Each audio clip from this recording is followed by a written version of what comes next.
All right, looks like we are live. Welcome everybody to Standing for Truth. My name is Donnie and I am your host and moderator for tonight's Clash of the Titans debate between Mark Reid and TRock. These debaters are both very experienced at this point, and that means this is going to be a debate to remember. Gentlemen, TRock and Mark, thank you so much for giving us your time for this important debate. And what I like to do, though, before we get into the debate itself, is kind of break the ice, get to know you gentlemen a little bit before we start the fun. TRock, let's start with you. A little bit about yourself and how you doing tonight.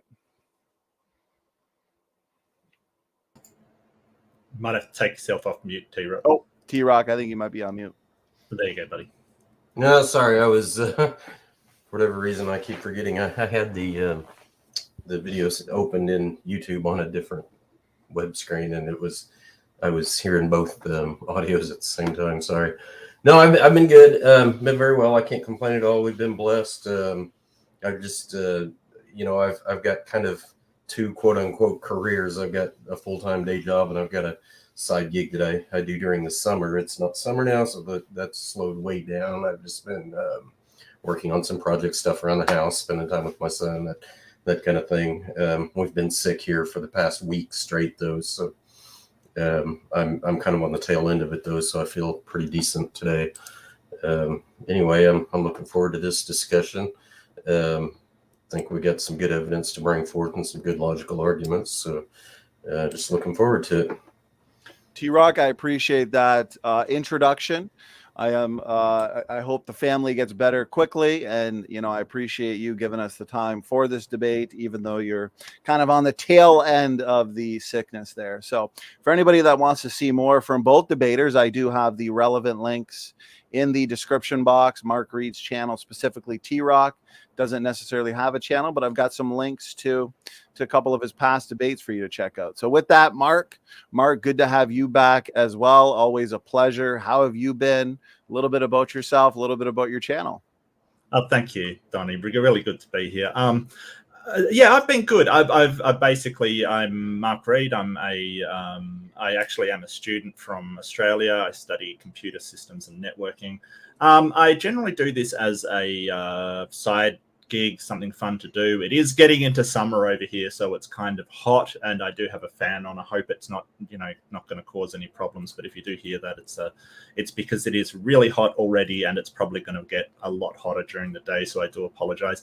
But yeah, I basically do debate. I do discussions. My stance is scientific. My stance is atheistic, and I take a logical and rational approach to understanding everything, and my YouTube channel generally documents my stumbling through the YouTube world and just one person's experience from a secular point of view. But it's a pleasure to be here, and thank you so much, Donnie, for being so very, very welcoming.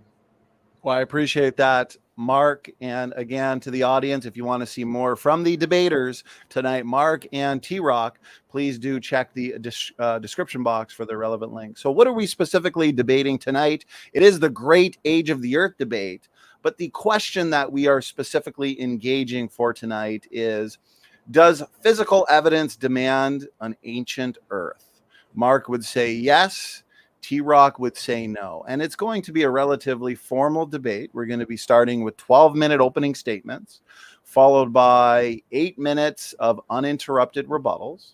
And then we're going to have a roughly 50-minute discussion. So we're going to keep this more free-flowing and organic rather than a real strict cross-exam where Mark and TRock can discuss the points of the debate. Then we'll have a 5-minute closing statement where the debaters can wrap up their thoughts and points. And then this is where we get you guys in the audience involved. We're going to have an audience Q&A, roughly 25 to 30 minutes. And so please make sure you're tagging me with your questions. You can tag me either at Standing for Truth or at Donnie, just something that kind of jumps out so I don't miss it. And we'll make sure we have a good audience Q&A. So with that, we're just going to get right into it then. 12-minute opening statements. And Mark Reid, we're going to hand the floor over to you whenever you're ready and good to go. And I can share screens too. Oh, fantastic. Thank you. I will just share this if you could be so kind, Donnie. Really appreciate it. Thank you. Age of the Earth, or does the evidence demand an ancient Earth? Physical evidence demand an ancient Earth? As I've said, my name's Mark Reid. It is a pleasure to be here. I want to thank Donnie for hosting, and I do want to just quickly take a second to say Donnie has always been highly professional, highly inviting, highly welcoming, and I really want to thank him for that. And of course, TRock for being my erstwhile and of course current interlocutor. And of course, you, the audience, for giving me your time and hearing me out. I really do appreciate it. Firstly, I'll start by saying, and this is at the risk of being rude to my gracious host and my opponent, there is no scientific evidence for young Earth than there is for flat Earth. It has the same level of evidence for it. Now, I do realize there may be some flat Earthers out there who might be upset too. I hope TRock isn't a flat Earther as well, at the risk of sort of offending him. However, the fact of the matter is there's absolutely no credible scientific evidence to back up that the Earth is 6,000 to 10,000 years old. Unfortunately, we see the same sort of arguments from young Earth creationists as we do from flat Earthers, science denial, conspiracy theories, appeals to faith, claims that they have the quote-unquote real science. We see exactly the same thing from both, unfortunately. Generally, I'll be focused on two main areas for the age of the Earth. Firstly, there's radiometric dating methods, and secondly, ice core samples from the Arctic and Antarctic. Both are scientifically accepted and back each other up. I'll be showing how we know what we do about these topics, but not only that, I'll be showing why the young Earth creation model does not work for either of these. Firstly, let's go on to radiometric dating. So this is the simplest type of radiometric decay. It's radiocarbon decay. This is an unstable carbon-14 parent atom that through beta decay produces a nitrogen-14 daughter atom. Now, it's important to understand the half-life of these radioactive materials. For each radioactive material, there's a constant rate at which the atoms decay from the parent element to the daughter element. This rate is so reliable, we can base hyper-accurate atomic clocks on the decay rate of certain elements. And excuse me, I do apologize. While we cannot tell which atoms will decay, which individual atoms to decay, the half-life is the amount of time it takes for half the atoms in any given sample to decay into a daughter element, and it's incredibly consistent.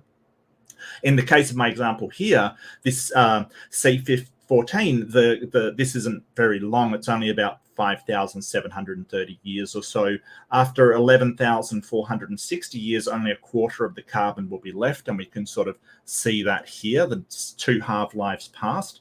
While radiocarbon dating can only date organics through, because that's the only thing with carbon in it, other methods are used to date the age of the Earth, which I'll sort of outline. This is just the simplest example I could give of radioactive decay.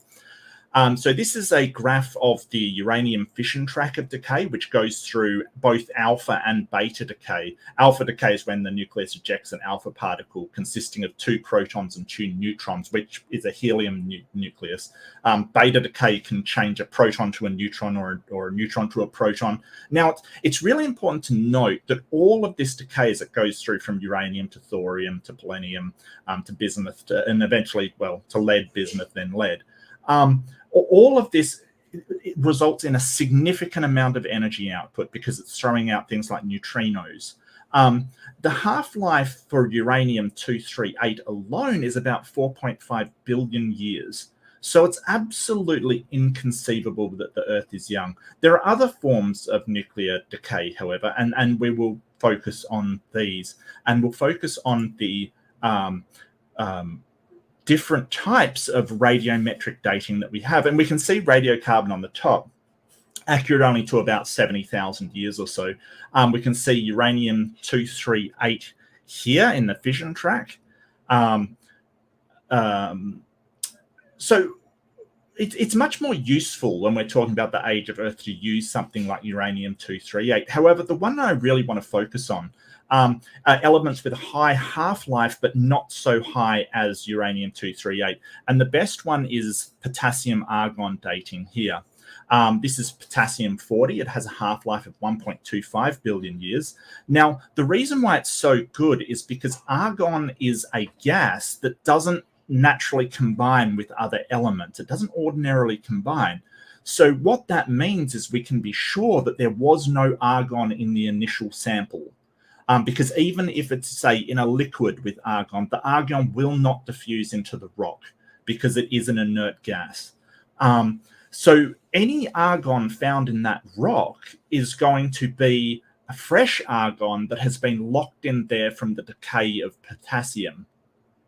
There are other methods such as uranium-234, which decays to thorium, and the fission track, which I mentioned earlier.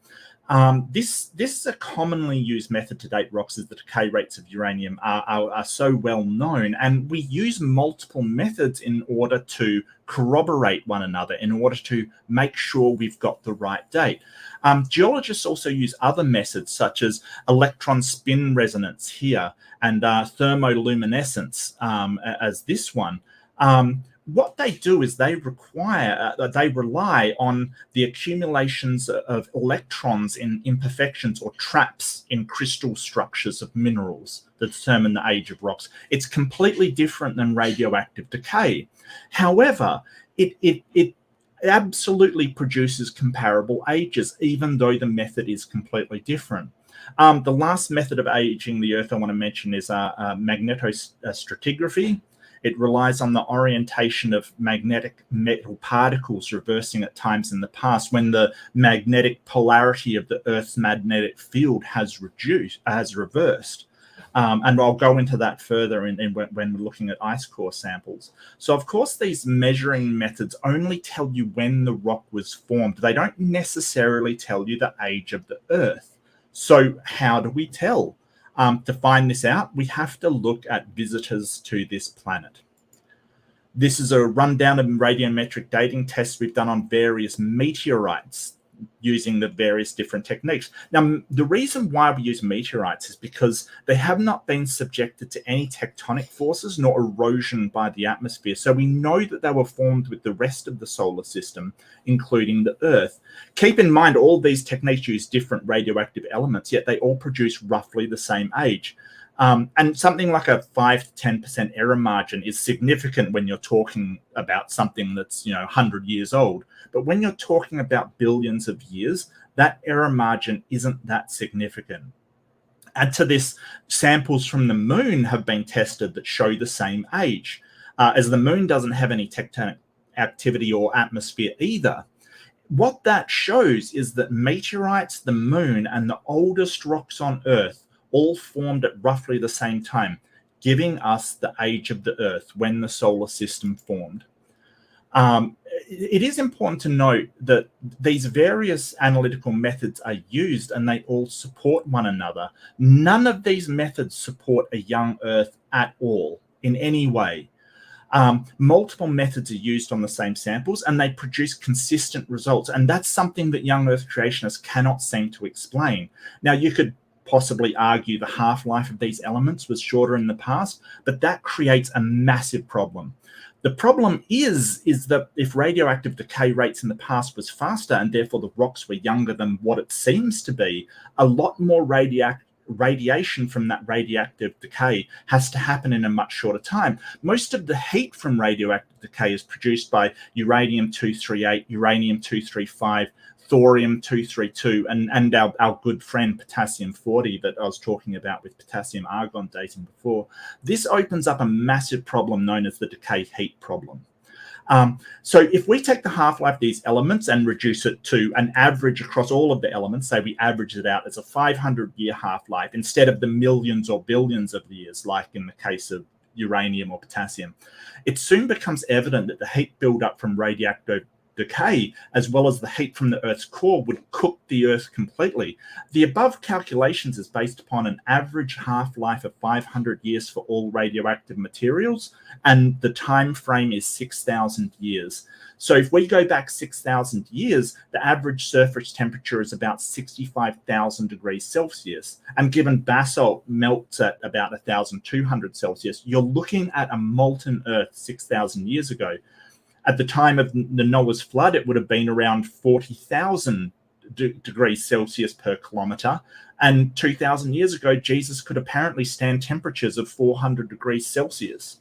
So the whole idea that radioactive decay was in a different time frame just does not work. This is what it should look like when we have heat distribution for decay over a timeline, and that GA is giga-annum. It basically just means billions of years, or it's about 4.5 billion years. The distribution of radioactive heat contribution to the Earth's internal heating should look like this, and it's consistent with the laws of physics and radiometric decay, while the young Earth model is not. Now, I would have liked to show calculations and graphs from a young Earth perspective on this, but they don't actually have any.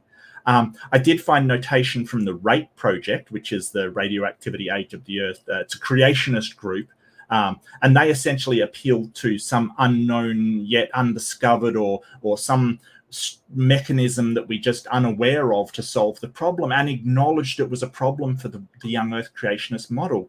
Not to put them on the spot, but maybe TRock can give us the calculations required to make it work today and rewrite physics, maybe. We're just going to have to see, I suppose. Many different types of analysis, and I'm going to go on to ice cores here.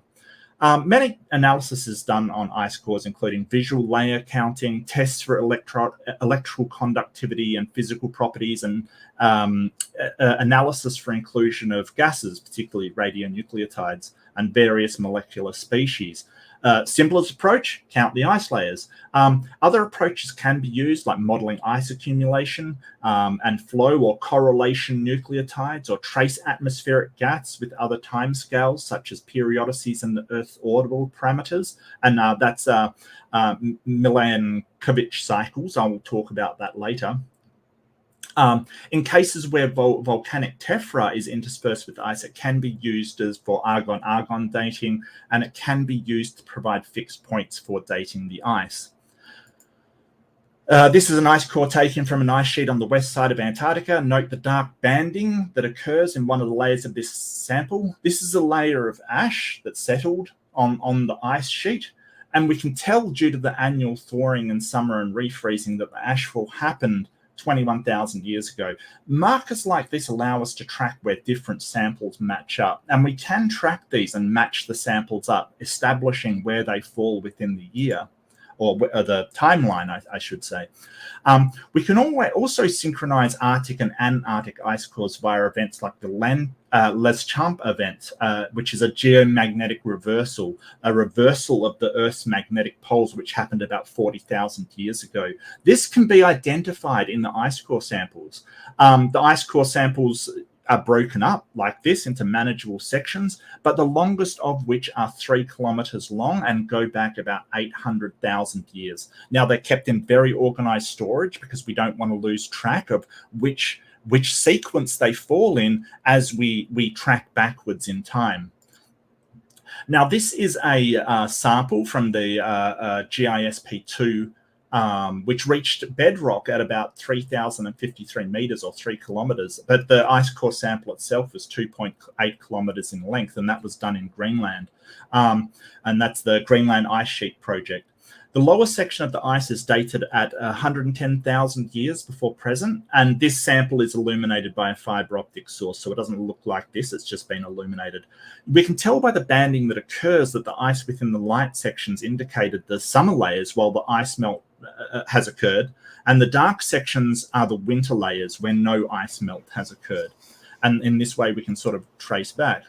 We can also trace the changes in temperature through eccentricity in the Earth's orbit. We can sample the air bubbles trapped in the ice, and we can tell the rise and fall of temperature due to Milankovitch cycles. Now, Milankovitch cycles are variation in the orbit where it sort of wobbles, and just like with this one, we can sort of tell from the Earth's wobble, and it lines up exactly with the temperature in the ice core samples. So not only can we see the temperature of summer and winter, we can also see these Milankovitch cycles on the glacial atmospheric readings taken from the ice core samples. This is how we know with no doubt whatsoever that the Earth is old, as these samples can be correlated back to 800,000 years. Admittedly, that's not the 4.5 billion years old that the Earth is, but I am sorry to say that a young Earth is not true. It is just I realize I do apologize, but it's just a dream of people that believe a holy book over reality. Thank you. Thank you, Mark, for that opening statement. I do appreciate the visuals and the points that were clear and concise. This is definitely going to be an excellent debate. So with that, I like to be a little more easy going on the opening statements, especially with debate topics this heavy. And so to be fair, TRock, we will give you equal time, let's say between 14 and 15 minutes. And whenever you're ready, the floor is yours. If you need me to share a screen, let me know. And I will be sharing the screen. Is my audio coming in okay? yes, sounds great. Okay, because you started roboting a little bit there for a second. Okay, yeah. Share screen. Give me a second. Your camera is coming in a little laggy, so there might be a slight connection issue on your end, TRock, but we can still see and hear you enough that it's certainly okay. Okay.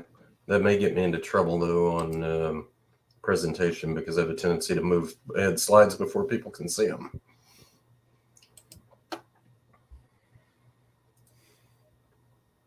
Okay, slides are up. And you look like you're coming in good still, even with the slides up. So okay, you might be fine.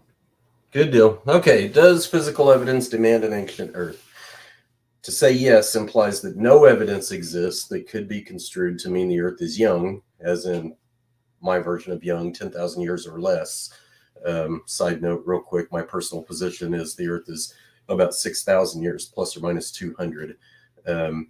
But saying yes to the question at hand also implies that any evidence that does appear to mean the Earth is young must be contradicted by real-world physics.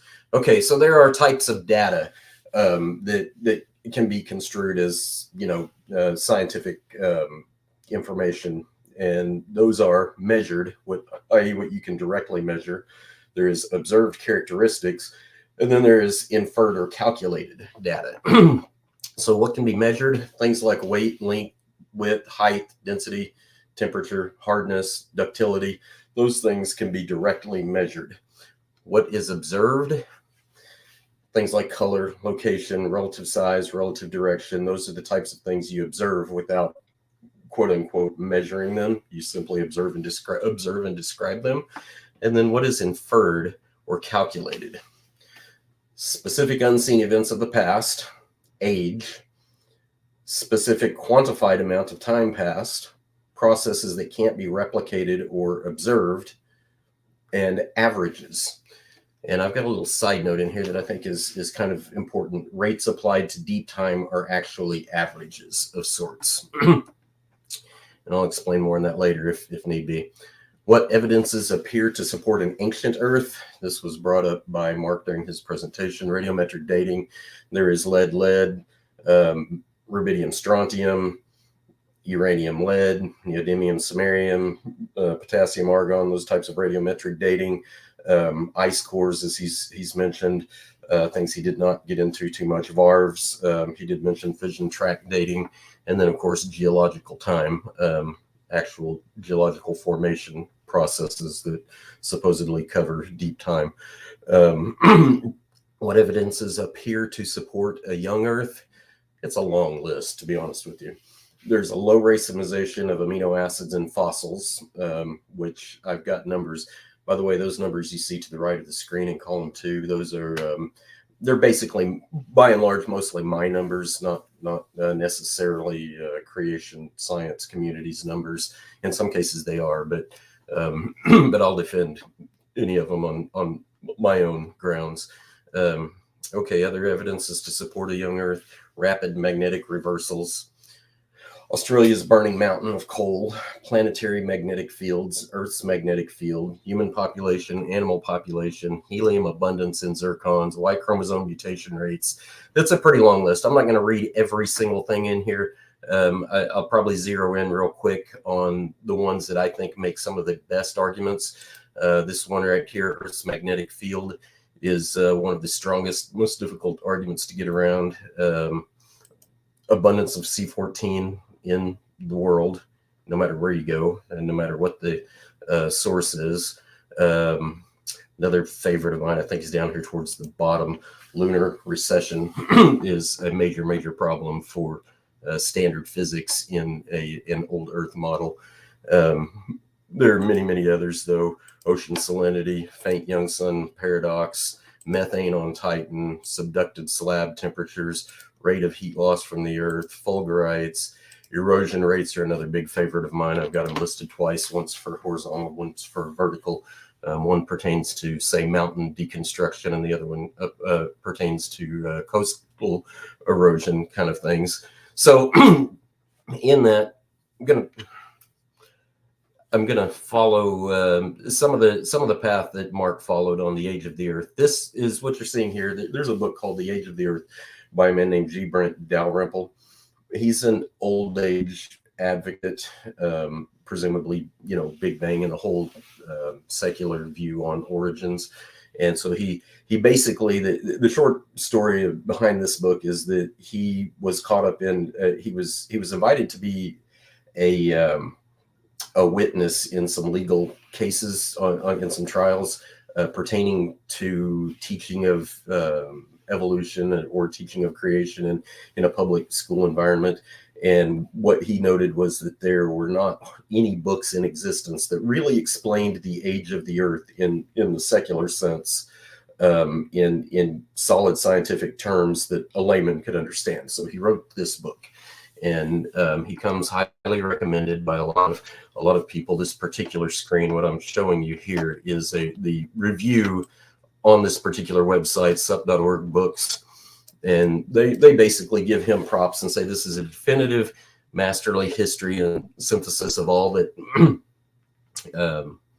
has been said by theologians and scientists and is known to science about the question, how old is the Earth? It explains in simple and straightforward way the evidence and logic that have led scientists to conclude that the Earth and the other parts of the solar system are not several thousand years old, as some today would have it, but 4.5 billion years old. Okay, and I'm not going to read the whole thing here. What I did was went back and looked at Dr. Andrew Snelling's review of this book to basically zero in on some of Dalrymple's key arguments about why he believes the Earth is 4.5 billion years, and why young Earth creationists believe that he is simply mistaken. Here's another endorsement for Dalrymple. It says, Dalrymple authoritatively unfolds the evidence for an Earth that is billions of years old. So obviously this is quite pro ancient Earth material here. What I've got, though, is I'll make sure I pull up the right document here. This is actually Andrew Snelling's review of the book, The Age of the Earth. And some interesting things that Dalrymple tries to do. It says, according to Dalrymple and his colleagues, the first 700 millions or so of the Earth's history has been effectively erased, which means the oldest rocks you could, quote unquote, reliably radiometric date are about 3.8 billion years old. And the oldest rocks found on Earth are thus not nearly as old as the Earth itself. Okay. Some of the key evidence for the age of the Earth, Dalrymple says, comes from bodies in the solar system that are not so highly evolved as the Earth. Of course, I got to ask Dalrymple, how do you know they're not so highly evolved as the Earth? And actually, this kind of comes out throughout this review. We will see some of his thinking here. Uranium, lead. So basically, Mark brought this up.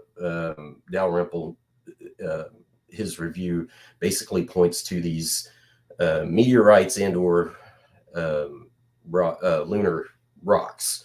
So the whole point is that they, and this, to me, this is really a key to the whole debate of whether or not you can rely on radiometric dating at all.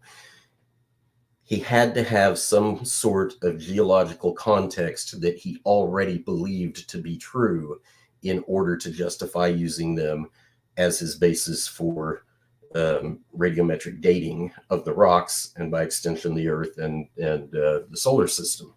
So the geological context was that they didn't come from Earth, they weren't affected by Earth's history, they came from external to the Earth, therefore they have their own history that had to have preceded the Earth. But of course, that's question begging. How does he know where they came from? He has no idea. One of my biggest complaints with radiometric dating in general is neither Dalrymple nor any other geophysicist or astrophysicist can tell you where any of the heavy elements come from.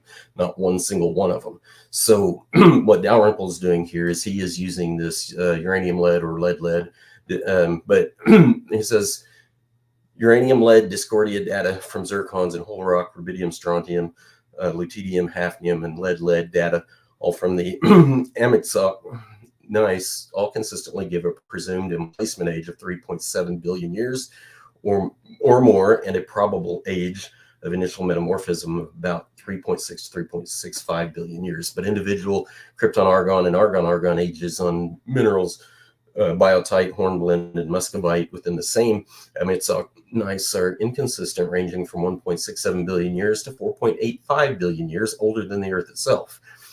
While uranium, thorium, lead, and rubidium, strontium measurements on a variety of separated minerals also show a confusing pattern rather than the straightforward isochron relationships of the whole rock data.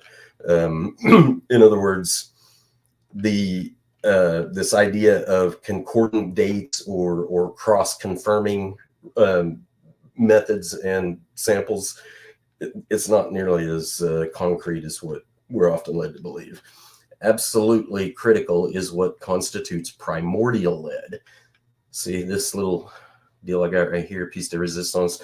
That's actually a reference to I guess Dalrymple's what he believes to be the centerpiece of the discussion that actually demonstrates that the Earth is 4.5 billion years old. But it all has to do with this primordial lead, and whether this is represented by the lead isotopic compositions of iron meteorites such as the Canyon Diablo. So the problem with these extraterrestrial rocks is that they give, in some cases, excessively long ages. And so what happens is they've got too much daughter element in them. And so Dalrymple and other scientists basically just try to explain that away by saying, oh, it's primordial. In other words, it's one of those rare rock samples where in its initial formation, it already had lead in it. So in other words, the decay doesn't start from 100% parent, 0% daughter. It starts from, some, I'm just making numbers up here, 80% parent, 20% daughter or whatever. And then radiometric decay proceeds from there, just adding to existing lead. So you have to correct for whatever percentage of pre-existing, the term here, primordial lead, is believed to have been in there. But it's all question begging because you have no earthly way of telling the difference between what he's calling primordial lead and what's 100% from in situ decay. So it is fascinating, therefore, to read Dalrymple's comments that the uranium lead method has proven of minimal value in determining the ages of individual lunar rocks, because most uranium lead isotopic data for lunar rocks, when plotted for the conventional lead uranium versus it's lead 206 uranium 238 versus lead 207 uranium 235 Concordia diagram, are highly discordant and do not fall on Concordia. Says Dalrymple. Dalrymple says that the reason for this is that most lunar samples contain initial lead. That's the primordial lead. How does he know that? He doesn't. There are some isotopic considerations that are probably made to try and come up with this explanation, but the reality is you can't tell the difference. Interesting note about both uranium and lead is that they migrate in water fairly readily. Not to mention they combine with other minerals such as copper. And therefore, if it has very much geological history to it, if it has been under heat for any length of time, migration is extreme migration even should be a given.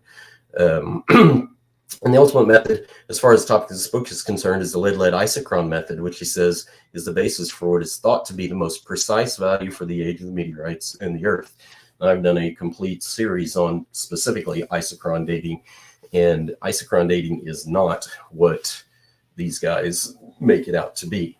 Isochron dating relies on having a parent, a daughter, and an isotopic variation of the daughter that's 1 minute. Got it. Thank you. Isotopic variation of the daughter that's non-radiogenic. And so what you're looking for is that, the two different ratios combined to plot out a line that in and of itself is actually pretty misleading. So I'm going to stop here on the radiometric portion of it. I also looked at some of the ice core information that Mark alluded to. Happened to look at the same two things. Ice core data is not what it's made out to be either. Those layers are considered annual layers, but the reality is we have known examples where those same layers exist in the thousands, literally in the thousands of quote unquote annual layers that we know were formed in 30, 40, 50 years. So with that, I will yield my time. Okay, TRock, thank you for that roughly 14 to 15 minute opening statement. Gentlemen, that concludes the opening statements. Great job and great work to the both of you. Appreciate the visuals and the work put into this debate so far. So here we go. We're going to hand it back to Mark. Mark Reid, you've got let's say up to 10 minutes for a rebuttal. And whenever you're ready, the floor is yours. Okay, thank you, Donnie. Thank you very much.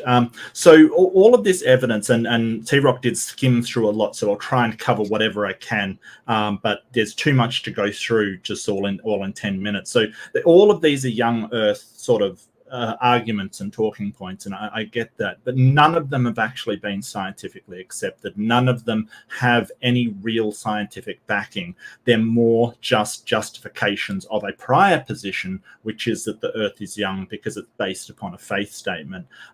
Just some of the things that he went through were sort of lunar recession. That assumes that this rate of recession of the moon is consistent, whereas if the moon was closer, the rate of recession would be lower because the gravity would be higher, because gravity works upon distance to the object. So a lot of these are based upon misconceptions. You sort of skimmed over ice cores, and I'd love to get into that later on, but you sort of skimmed over it.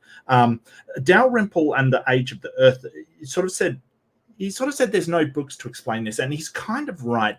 This is the purview of geologists, and I want to make it clear, I'm not a geologist or a physicist. There are people that understand this way better for me. I'm simply communicating to you my understanding of these subjects, but they understand it way better than me, and they understand it way better than TRock.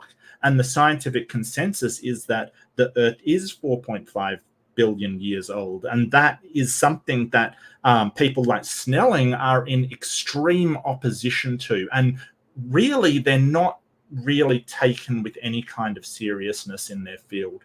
The reason why is because that Snelling was part of a rate project for the Institution Creation organization that basically said up front their reasoning was that the Bible says that the Earth is young. That was their main reasoning to it. And that rate project has a number of problems, including the heat decay problem I mentioned, the decay heat problem rather, that I mentioned earlier. And they acknowledge this, that they've got massive problems in this field. And TRock mentioned highly evolved. What do you mean by highly evolved? As far as I understand it, highly evolved means that the planet has a high level of tectonic activity and erosion and other forces that other planets do not have. For instance, if we're looking at other planets, they may not have an atmosphere, so they do not have the same forces acting upon them, and that's simply what they mean. So this whole idea of what does highly evolved mean? Tectonic activity and atmospheric conditions that would cause the rocks to change, essentially. One of the things that he noted was sort of the isochron discordance, which is a known problem. So the ranges within sort of, say, potassium argon dating vary. We're aware of this, and basically it comes from having different concentrations of radioactive material in different parts of the environment. We can plot the isotope concentrations of all of these minerals, and geochronologists can find the age of the rocks. They can also be improved, the accuracy, by using several different radioisotopes, and that's where we overlap multiple different methods to come out with the correct age. And this is what TRock wants to skip. He wants to focus on one thing at a time, not realizing that we're using multiple methods for the same sample or the same rock, basically. Now, that can, the isochron discordances can lead to a 10 to 15% error bar that it can vary within. However, that's a far cry from a error ratio of 1 million that he's trying to claim, because if it's over 1 million, because if it's 4.5 billion years old and he's claiming 10,000, that is a far higher error rating than what he is pointing out in that paper. In fact, it said it varied from 1.6 gigaannum to 4.5 gigaannum. And now that's a huge ratio, but that's not anywhere near 10,000. He doesn't have any evidence for 10,000. All that he's trying to do is point out problems with dating that they've already solved by using various methods to compensate for those dating inaccuracies. This doesn't get him to 10,000 years. It doesn't get him close to 10,000 years. So we claim that we don't know where the rocks came from. We do know where meteorites came from. We do know where moon rocks came from. Essentially, we know where these rocks came from. What we don't know is when the rocks were formed. And that's why you get some rocks that are 1.67 gigaannum. Because if that rock metamorphosed in 3 billion years after the Earth formed, that is the date we're going to get. Because just because you measure a rock, and this is what TRock doesn't seem to understand, that if you measure a rock, it's not telling you the age of the Earth. It is telling you when the rock formed. That does not necessarily mean that it was formed when the Earth was formed. For that, we have to get the oldest rocks, and which matches the meteorite data, which matches the moon data, because don't forget, they don't have tectonic activity. So they were formed when the Earth was formed. And the whole thing is that Snelling, his arguments have been debunked. He hasn't produced a paper supporting this. His research methods have been dubious and criticized heavily by the rest of the geology community. He really is not a leading figure in the geology scientific community. He isn't a figure really at all. He is a leading figure in arguing for the Bible. That's all. He does not have the scientific chops it needs to make these arguments. So he hasn't addressed potassium argon, and that's one that we do use mostly and then back up with other methods. He hasn't explained why these methods all overlapped. If it's so inaccurate, why do the dates all overlap? Lead, even though we can't date individual lunar rocks, we can use multiple rocks to assess the age of that geological structure. So when it says we can't date individual rocks, it doesn't mean we can't date the moon at all. It just means we need to use other methods in order to provide that dating. But TRock obviously wants to skip all of that. He wants to skip the correlations between multiple dating methods and say, hey, we got a result we didn't expect at this point. It still doesn't make the Earth 10,000 years.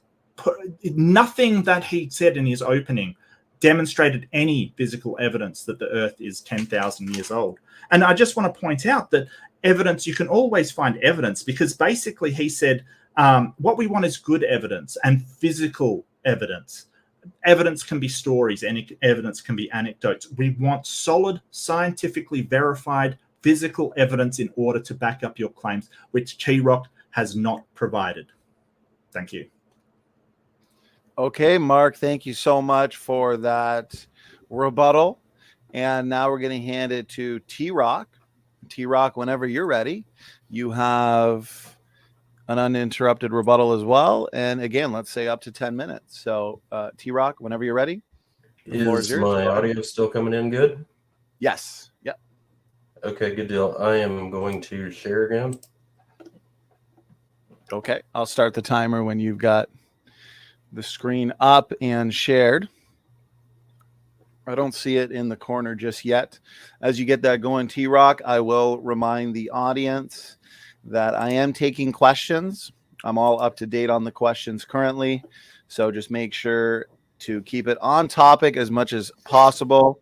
For anybody just joining us, the topic we are debating tonight, does physical evidence demand an ancient Earth? And there you go, TRock. I see the screen is shared. So go ahead.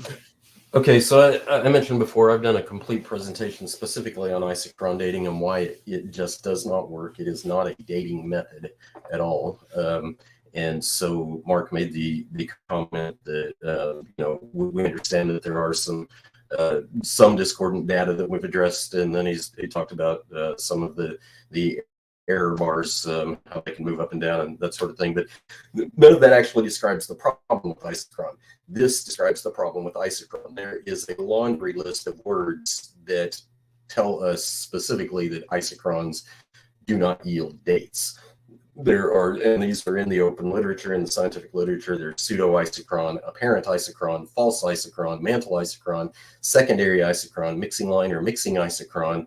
To me, that's probably the most telling word in the group. Erupted isochron, inherited isochron, source isochron. Those words come from the fact that secular scientists have identified isochron plots all over the planet. And this is 11 different terms, meaning that they come from a variety of individuals, not one or two individuals coming up with a bunch of different ways to say the same thing. All over the planet, they have found quote unquote isochron plots that they obviously don't agree with and think that it is not actually rendering an age correctly from it. And that mixing, that number 6 on there, mixing line or mixing isochron, that basically, see if I can do this here, is this problem right here. It's literally just a physical mixture, nothing else. You can literally grab any 4 substances on the planet. If you can, you want something kind of fine grained, obviously, but all you do is mix them up and you will get an isochron plot. You can do this through numeric simulations. You can do it through physical simulations. It does not matter. You can just mix stuff up and you can get an isochron plot simply because they just represent the mixture in which those particular elements appear, or isotopes, as it were, in radiometric dating. Now, I will agree with Mark. It is incumbent on me to provide some evidence of why I believe the Earth is young. And going back to this first statement up here, no evidence exists that could be construed to mean the Earth is young, and any evidence that does appear to me to mean the Earth is young must be contradicted by real-world physics. And so insert half-life calculations for Earth's magnetic field. The Earth's magnetic field, just like radiometric dating, has a quote-unquote half-life, just like radiogenic isotopes have a half-life. Earth's magnetic field also has a high half-life, and it happens to be extremely short. It's 1,400 years, which is really, really slow. So what you're seeing here, years before present, in this column right here, I'm going to zoom that up a little bit so that we can kind of bring the focus to this. Years before present, relative amount increased in the Earth's magnetic field and the number of half-lives passed. So go back 1,400 years and you've got 1 half-life, and this column right here shows you its relative strength compared to today. So it's twice the strength 1,400 years ago, if this 1,400-year half-life is true. Go back 2,800 years and it's 4 times as strong. Go back 4,200 years and it's 8 times as strong. Well, right here, this is highlighted yellow because this is roughly matches the biblical timeline. Assuming a consistent 1,400-year half-life for the history of the Earth, that would put the magnetic field strength of the Earth at creation week about 19 times stronger than it is today. That's pretty stout. But go back just 10,000 years, and it's 152 times the strength that it is today. Now, I'm going to go down one more time. Here, 20,300 years ago, it's 23,170 times the strength of today's magnetic field. That's ridiculous. That would rip all the iron out of your body. That would kill every living thing on the planet. nothing would survive. Now, what's the problem with these two time frames, 20,000 and 10,000 both? Neither one of them represent the time of the last supposed reversal. So what secular scientists are banking on is that these reversals constantly keep the Earth's magnetic field not just below a certain level, but also above a certain level. In other words, it has to stay within a relatively narrow band for life to exist on Earth consistently for 4.5 billion years. Nothing about the magnetic decay process suggests that anything about that is realistic. And so if you do the math and you see how many reversals, because what I'm supposing is the Earth won't stand making it much past about 8,400 years without a reversal to correct the magnetic field. And so if you take that number and divide it into the, we'll use 3 billion years, since that's roughly what many secular scientists believe the origin of life began about 3 billion years ago. But if you do the math on that, and we can do that real quick, equals 3 billion divided by 8,400. That means you have to have 357,000 reversals to keep the Earth's magnetic field in check so that life can exist on Earth. There's nothing realistic about it. Nobody's found that many reversals in the so-called rock record. It's just unrealistic. There is no mechanism to do that, because part of the problem is that every time you have a reversal, you decrease, you accelerate the decrease or the decline of the magnetic field strength as a whole, and something has to exist to pump it back up. And so in secular science, some have posited these ideas, hypotheses. They're not theories, they're not tested, they're not anything. They're literally just ideas thrown out there in the open literature, that the Earth has a so-called dynamo effect, but it has to do with what they call differential rotation of the core, which means the core rotates differently than the external, the outer shell of the Earth, in order to produce this alleged dynamo effect. But the problem is that it's kind of like if you hold a bucket of water in your hand and you spin it in an upright position, in a horizontal plane, so that you're not trying to spill the water or anything. You're just making the water spin in the bucket. As soon as you stop spinning the bucket, it only takes a few seconds and the water stops going in circles. In other words, liquid loses its momentum really quickly. So if the Earth ever had a differentially rotating core, kind of like the sun does, it wouldn't last very long. Wouldn't last very long at all. And so for me, this concept of a declining magnetic field, and this is based, just to be perfectly clear, the declining magnetic field is based on a physics that's associated with electromagnetics.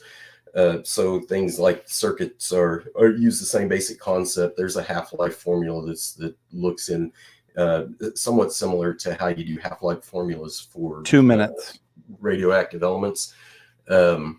Anyway, you use the same exact concept when you're calculating values in circuitry, in electronics. It's very well known. It's very well tested.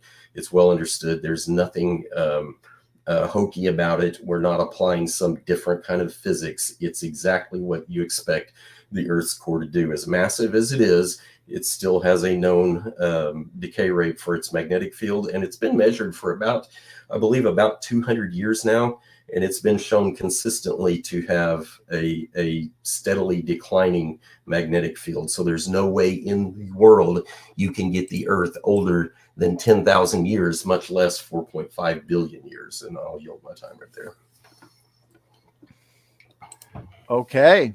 TRock, that concludes your up to 10-minute rebuttal. That concludes the opening statements and the rebuttals for this epic debate. So these two experienced debaters here, Mark and TRock, they are coming in swinging. They've put in the work, and they're both bringing up some fantastic points. So we've got a lot of points, therefore, to discuss for the 50-minute discussion portion. With that, TRock just ended with his rebuttal. And so, Mark, why don't we allow you to start us off here in the discussion with the first topic? Gentlemen, go ahead. Sure. Thank you so much, Donnie. I really appreciate it. I don't know where you got that idea that there's a half-life to magnetic reversals, because there's no half-life to it. On average, full magnetic reversals are every 450,000 years, but that's an average. The last full magnetic reversal was the Brohi's Matayama reversal, which was 780,000 years ago. So I have got no idea where you are getting these information from. In fact, you might be talking about magnetic excursions like the Lacham event, but they're not full magnetic reversals. So nothing you've said applies to it. And sort of that event was I believe 41,000 years ago. So I don't know where you're getting this information from, TRock. Maybe you can cite me and show where for a start, magnetic reversals of the Earth have a half-life, because as far as I'm aware, they don't. They happen at random intervals, on average in a certain time frame. And maybe you can cite me where you're getting that it cannot be older than 10,000 years, because we've only seen 183 reversals over the last 83 million years. Just to be clear, I did not say that the reversals have a half-life. What I said was the Earth's magnetic field strength has a half-life. And this is true for all non-permanent magnets. It's true for permanent magnets too, but it's true for all magnetic bodies that the magnetic field strength itself has a half-life. And what I've cited is 1,400 years for that half-life. Where is that derived from?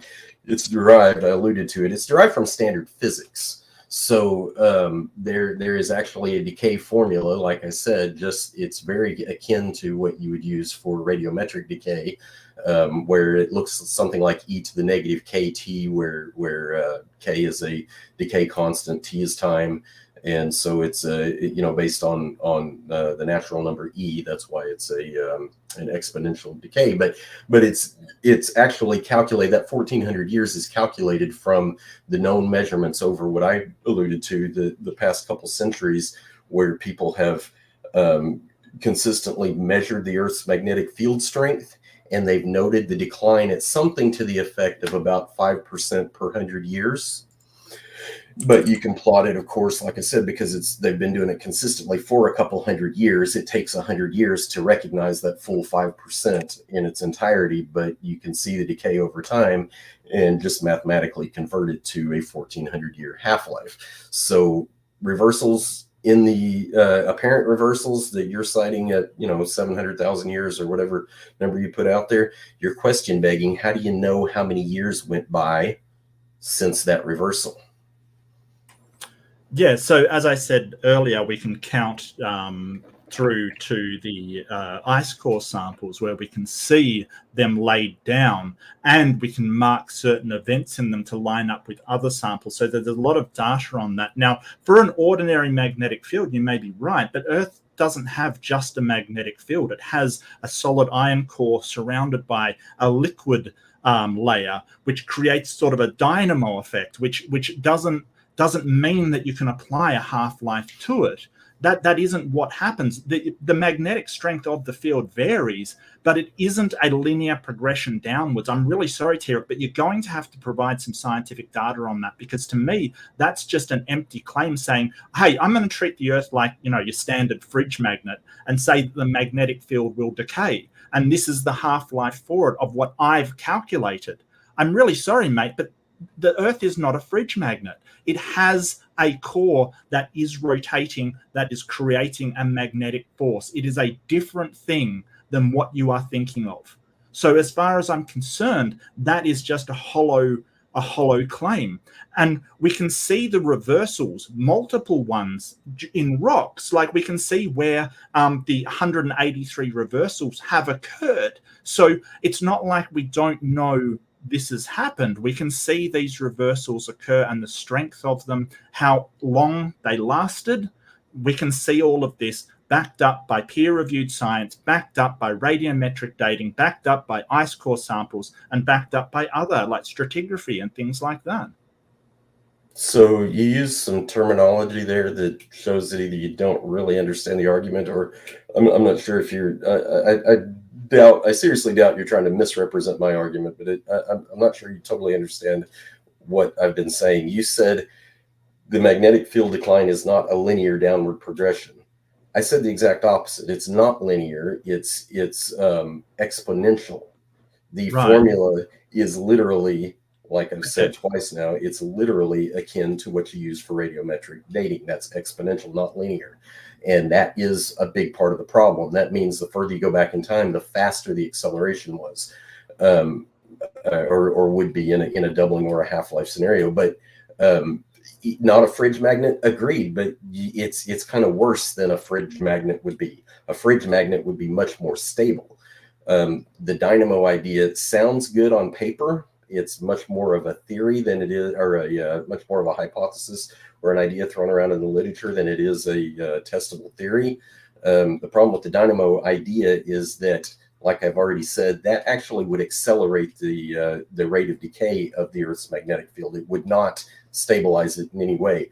If you take a regular iron magnet and drop it on the ground, you will disrupt its magnetic field and cause it to decline faster than if you just let it sit still. If you heat it up, you'll cause the decline of the magnetic field of that iron magnet to be even faster than if you just left it alone at a standard temperature. Nobody's debating whether or not reversals have happened. Everybody in creation science agrees that reversals are apparent in the rock record. That's not actually up for contention in any way. It's those very reversals. Number one, they don't happen frequent enough to give you this very consistent bandwidth of a tenable magnetic field strength for life to exist on Earth. That's one of the problems. You don't have enough of them. And the other problem, of course, is there is no alleged dynamo. The Earth is spinning around. Any quote unquote dynamo would basically stabilize and normalize, just like my example of a pail of water spinning in a circle. It would normalize very quickly. 4.5 billion years is way too long of a timeline to expect a dynamo to continue in a free spinning body. Well, you've said a lot there with nothing to back it up. I asked sort of a citation on this idea that the Earth cannot, like, while its magnetic field does vary, it does decay. When the Earth magnetic flip happens, it does get stronger as well. And I can point to papers where we can see that in the rock's record, because we can see the effect of, and you agree, we can see the effect of the the magnetic field of the Earth on these ferrous metals in the rock. You have agreed that that is the case. So why is it that all of science disagrees with what you're saying, and that they say, hey, the Earth does have a dynamo effect. Here is how it works. Solid iron core, liquid outer core. This creates the dynamo effect that powers our magnetic field. But you want to overturn all of physics and all of science and say, hey, because of your belief in the Bible, this cannot possibly be true. Do you have a single scientifically valid citation to back up these claims that you are making? Do I? Yes, I can get you some scientific citations, but I want you to back up too on something that you said. You said I'm contradicting all of known science. Yes. No, this dynamo thing, the problem with the whole idea is that barring the water in the oceans, and technically including the water in the oceans, every single inch of the Earth is moving at the same angular velocity, which means where its position out in space, where it's rotating on its own axis, that means that the angular velocity at the core is the same as it is at the crust. It's X number of degrees per minute, per month, however you want to quantify it. The velocity is not different for the mantle than it is the iron core. That's what it would take to have a dynamo. You would have to have the core has a different angular velocity than the mantle does, or the crust. That doesn't exist. You don't have a scientific source that says that's what the Earth is actually doing. It's not. Okay. There are some opinions in the literature that a dynamo might explain variations in, and another. What Sorry, real generates the quick. magnetic field? Okay, sure. Another real quick point that you probably need to acknowledge is that when you talk about a reversal and how it basically augments the strength of the magnetic field, which is your belief, right? Is that accurate? Sorry, the augments. A reversal of the magnetic field augments the magnetic field strength. Yeah, so Yes. if you're talking about a reversal, it's basically going to wind down and then reverse and wind back up. That's essentially what happens. So I've got a paper here from Cambridge University Press, Temptations of Theory, Strategies of Evidence, Blackett and the Earth's Magnetism. But I do want to ask you, what causes the Earth's magnetic field then? If it is not the interaction of the solid core, inner core, and magma outer core, what actually causes it, TRock? Why is the Earth magnetic at all? Well, largely because it's iron. And so Earth is iron. Dr. Russell Humphreys, real quick before I get in, I'm glad to get into that because that's a really good point, and I really do want to get into that. But I want to bring out this one point about the whole reversal thing and how it plays to the field strength. And you made this mention, and I know it's in the literature, and I don't even disagree with the fact that the reversals actually augment the field strength in some way. The problem is that it doesn't. You haven't acknowledged that a reversal can increase the field strength in what's called, so they're basically what they call bipolar and non-bipolar field magnetic fields in the Earth. Bipolar is how you think of a normal magnetic field, a north and a south pole. So that's why it's called bipolar, 2 poles. But there's as many as 8 polarities in the magnetic field of the Earth. And so what happens is the vast majority of the field strength is contained in the bipolar magnetism, not in the non-bipolar. And so what that means is that the temporary increases that you see, they're actually in the non-bipolar, and they represent a very low percentage of the total energy. The net energy goes down over time, which is what the past 200 years of actual scientific data show. That's what I'm saying is what can be directly measured, not inferred or calculated. The field strength has declined over time, but the temporary spikes that you see, the higher energy spikes occur in the non-bipolar, and then the lower energy spikes occur in the bipolar energy. But because the bipolar energy represents such a large percentage of the net energy, the net effect is still downhill always. It's never long-term raised up and held at a high level and then slowly back down. It's just always continually downhill. Okay, so I'm not sure what that so with these events, these excursions do change the magnetic strength of that polarity. So these excursions are not a reversal of the polarity of the inner core. They're only a reversal of the polarity of the outer core. So they do change the magnetic strength of that field, but they are not a reversal. And you still haven't shown where you got these dates from that you're saying are so consistent that they have to have happened, once during the 7-day week and once during this time. You don't have anything to back up those actual numbers. Now, I do want to mention that the Nobel Prize winner, Patrick Blackett, who, I can grab you their paper, they tried to find a correlation, and that's a Nobel Prize winner. So if you think you know more than a Nobel Prize winner, sure, go at it, TRock. He did a series of experiments looking for a fundamental relationship between angular momentum and magnetic moment and found absolutely none. So you are 100% wrong on that. You are 100% wrong, and a Nobel Prize winner agrees with me. Say that again. Nobel Prize winner Patrick Blackett, who is the father of dynamo theory, currently the theory that you're trying to overturn, did a series of experiments looking for a fundamental relation between angular momentum and magnetic moment, but found none. I'm not making a correlation between angular momentum. You have to have a. You did. So this kind of goes back on your idea of where did the magnetism come from, and I said it came from the core. what you're talking about does not discredit. But how did it produce the magnetic field? You can't just say it came from the core like it's some kind of swamp creature. How does it generate the magnetic field? So I think you would agree that in good science, you can basically make predictions based on your hypotheses, correct?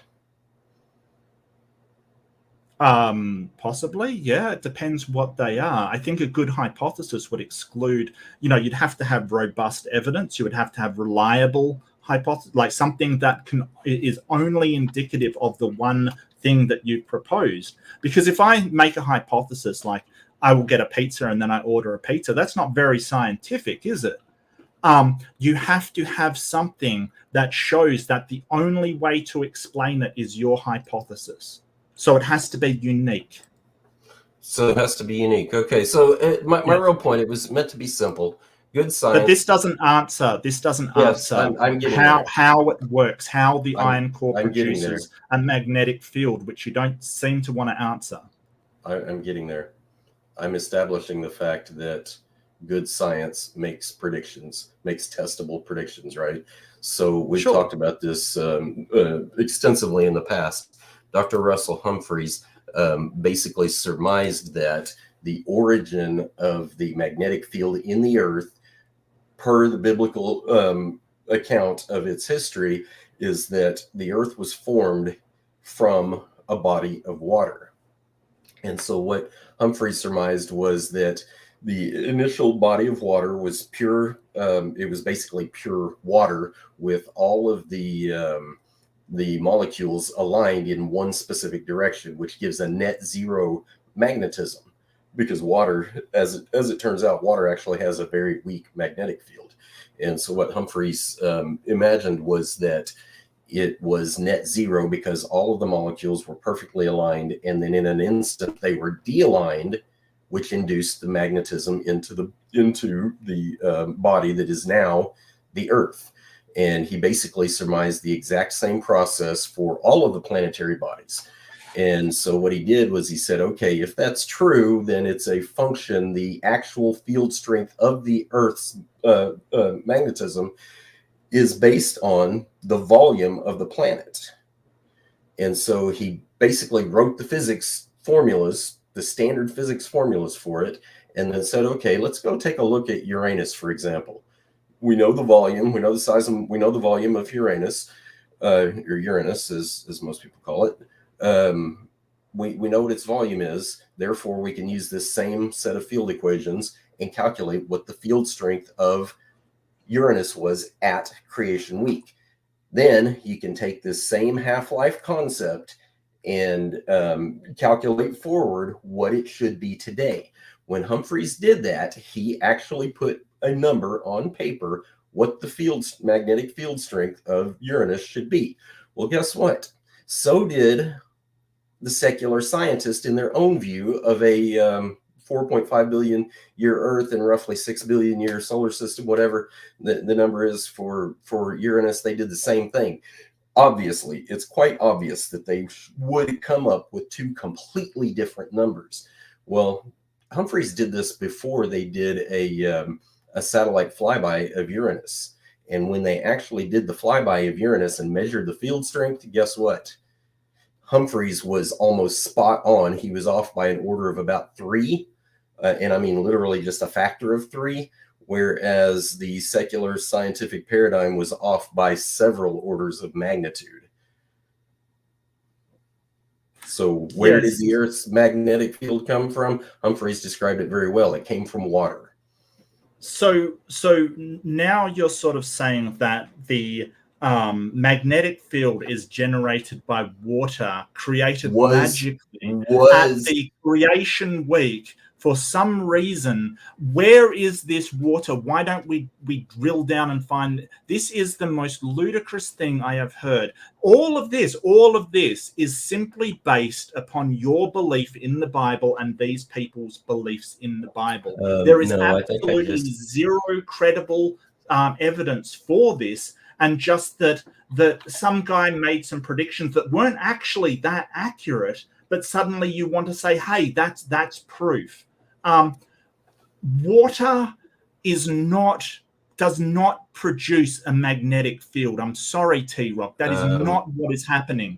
I'm sorry, you the don't whole follow standard idea physics. It does. that well, not big enough to account for the magnetic field of Earth. I mean, come on, TRock. And all of this goes against dynamo theory, which is the accepted scientific literature. If your guy Humphreys wants to demonstrate that the biblical account is true and that water, of all things, magicked up somehow so it's got zero net polarity, and you said he imagined. Yeah, I believe he did imagine this. I think I said if he wants to go and prove that, then he should produce a scientific paper on it, show his research, and then present that. But what we don't do is introduce into science things you believe because of a book that you like, written thousands of years ago by some ancient peoples. That's what we don't accept. Because if you follow that logic, we have to let in all kinds of things like the Bhagavad Gita and, Shiva creating things and all kinds of nonsense that just does not belong in science. I'm sorry, TRock, but your personal beliefs has nothing to do with the Earth's magnetic field. And the whole idea that you can sit here and claim that, hey, it was water that did it and sustains it somehow, we don't know how, prove it. Demonstrate that. Pay close attention. I never said water sustains the magnetic field. You've imagined scenarios. You've imagined circumstances. You've imagined words that I've not said. None of that. You've said a whole bunch of stuff that I have not said, nor do I think is true.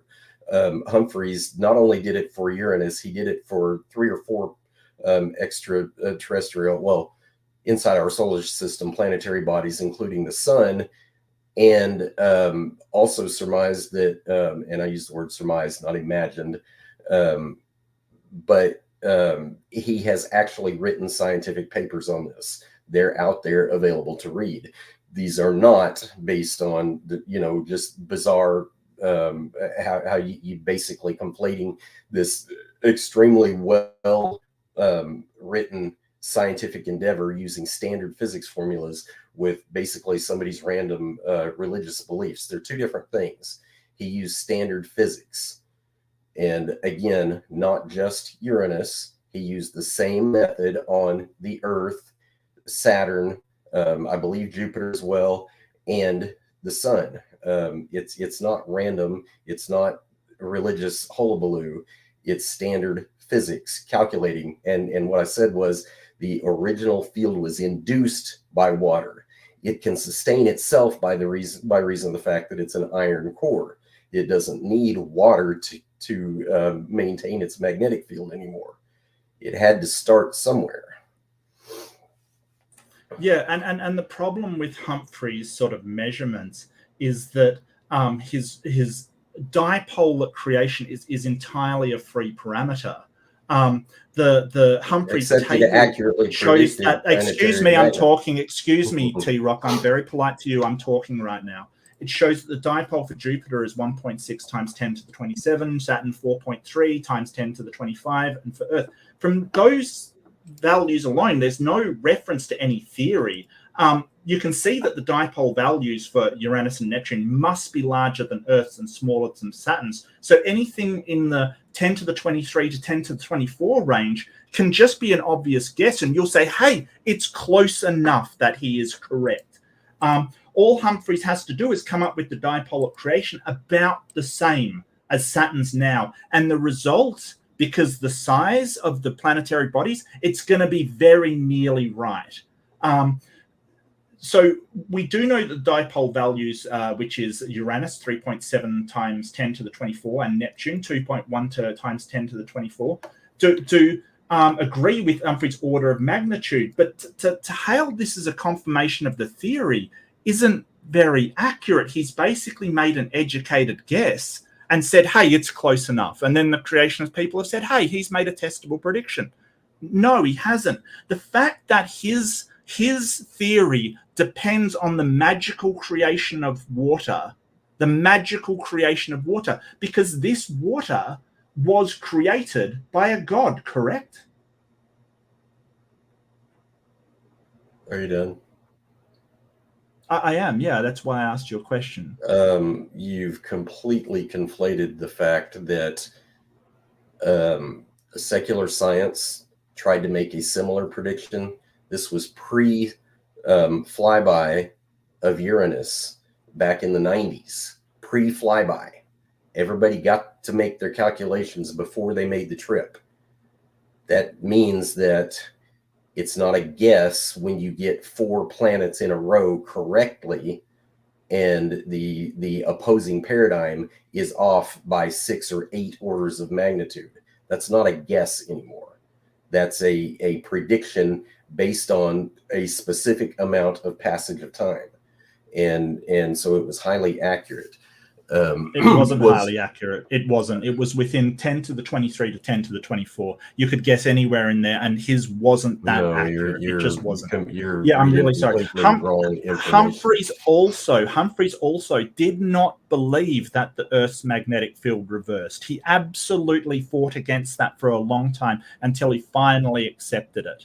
So you've got to explain why this champion of science apparently cannot admit the magnetic reversal of the Earth's polarity until the evidence is overwhelming. I'm not sure where you're getting those ideas. I'm not sure what Humphrey's stance was back in the 90s. All I'm saying is that he correctly predicted magnetic fields of multiple planetary bodies and was correct, and not off by the numbers that you've cited.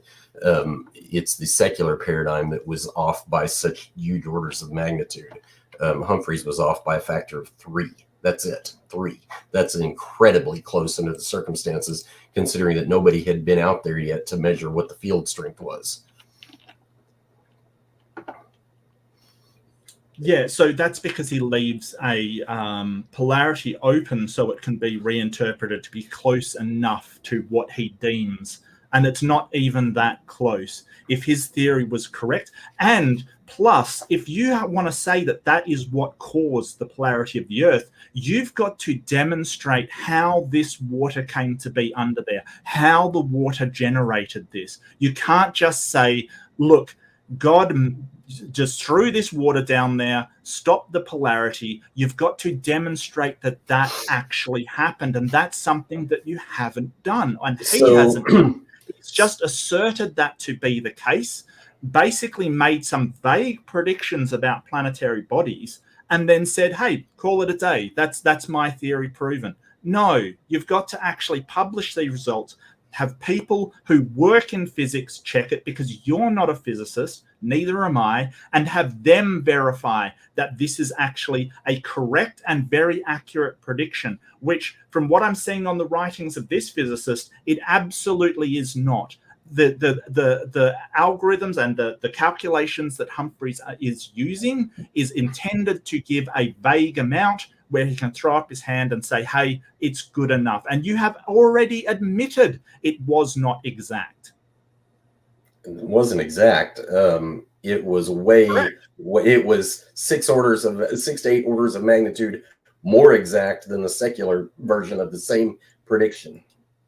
6 to 8 orders of magnitude more precise. It's irrelevant. You've got to have your own calculations for what you're trying to demonstrate. You've got to have your own. You made the comment over and over that it's just imaginary physics or something to that effect about the whole idea of water and how it induces a magnetic field. Water is known to have a very weak magnetic field. That's not hidden science. That's not somebody's secret in the world of physics. It's a known, understood characteristic of water. It has a magnetic field. It's extremely weak. And so with theoretic calculations, yes, because we have no we have no perfectly aligned water molecules left in the world. So with some theoretical physics, what you can show on paper is that if the water molecules are perfectly aligned, the magnetic field strength becomes 0. I don't think anybody in the secular science community will deny that. Anybody. And so what Humphreys is saying is, if you hypothetically start with perfectly aligned water molecules and then suddenly scramble them, you will induce a magnetic field. and it's understood water has a weak magnetic field. And so if it's going to induce it, there are obviously a range of possibilities depending on what are you inducing the field into. And so the theory, of course, is that it's inducing it into an iron core. There is nothing unscientific or non-standard physics about that. Nothing. Yes, but there is about the magnetic field reversing itself and becoming stronger when it reverses. There is something really unscientific about that. And there's something really unscientific asserting that God put that water there and generated it, because it's not there now, and generated it so it would transfer this charge. It completely disagrees with science. The dynamo theory is the currently accepted model because it matches up with everything we see. It matches up with everything, while this Humphreys thing, it hasn't even been accepted by peer review. And why hasn't it been accepted by peer review? It's basically not accepted because Humphreys' theory predicts at once every possible observed field. He can just change that number to fit whatever comes out. So it's useless for predicting anything. He can basically just change that variable, say, hey, it's close enough, that's my theory, and then say, well, I was correct. And this is from a physicist. So you need to run this by physicists because they do not agree. 100% do not agree. And you can always find maybe the fringe physicist who's working at creation research. And as I've said previously, a lot of these people do work for those organizations where Bible comes first. And I want to ask you, if we find evidence, strong evidence, will you believe that or will you believe the Bible? I believe both. They're not both. incompatible. Which one would take priority? Which one would take priority? Both. How can both take priority? If you find a conflict between evidence and the Bible, which one takes priority? So one of the mistakes you're making here is there's a basic mistake in scientific philosophy. When you find evidence, you're finding physical characteristics of what you have in your hand today. What you're not finding is an interpretation. So it's not the evidence that contradicts the Bible, it's the interpretation that contradicts it. We're not debating what evidence exists, unless you want to define evidence in your own specific way to suit your own needs. We're not debating what evidence is. That was my whole point earlier in delineating the difference between what can be measured and what's inferred or calculated.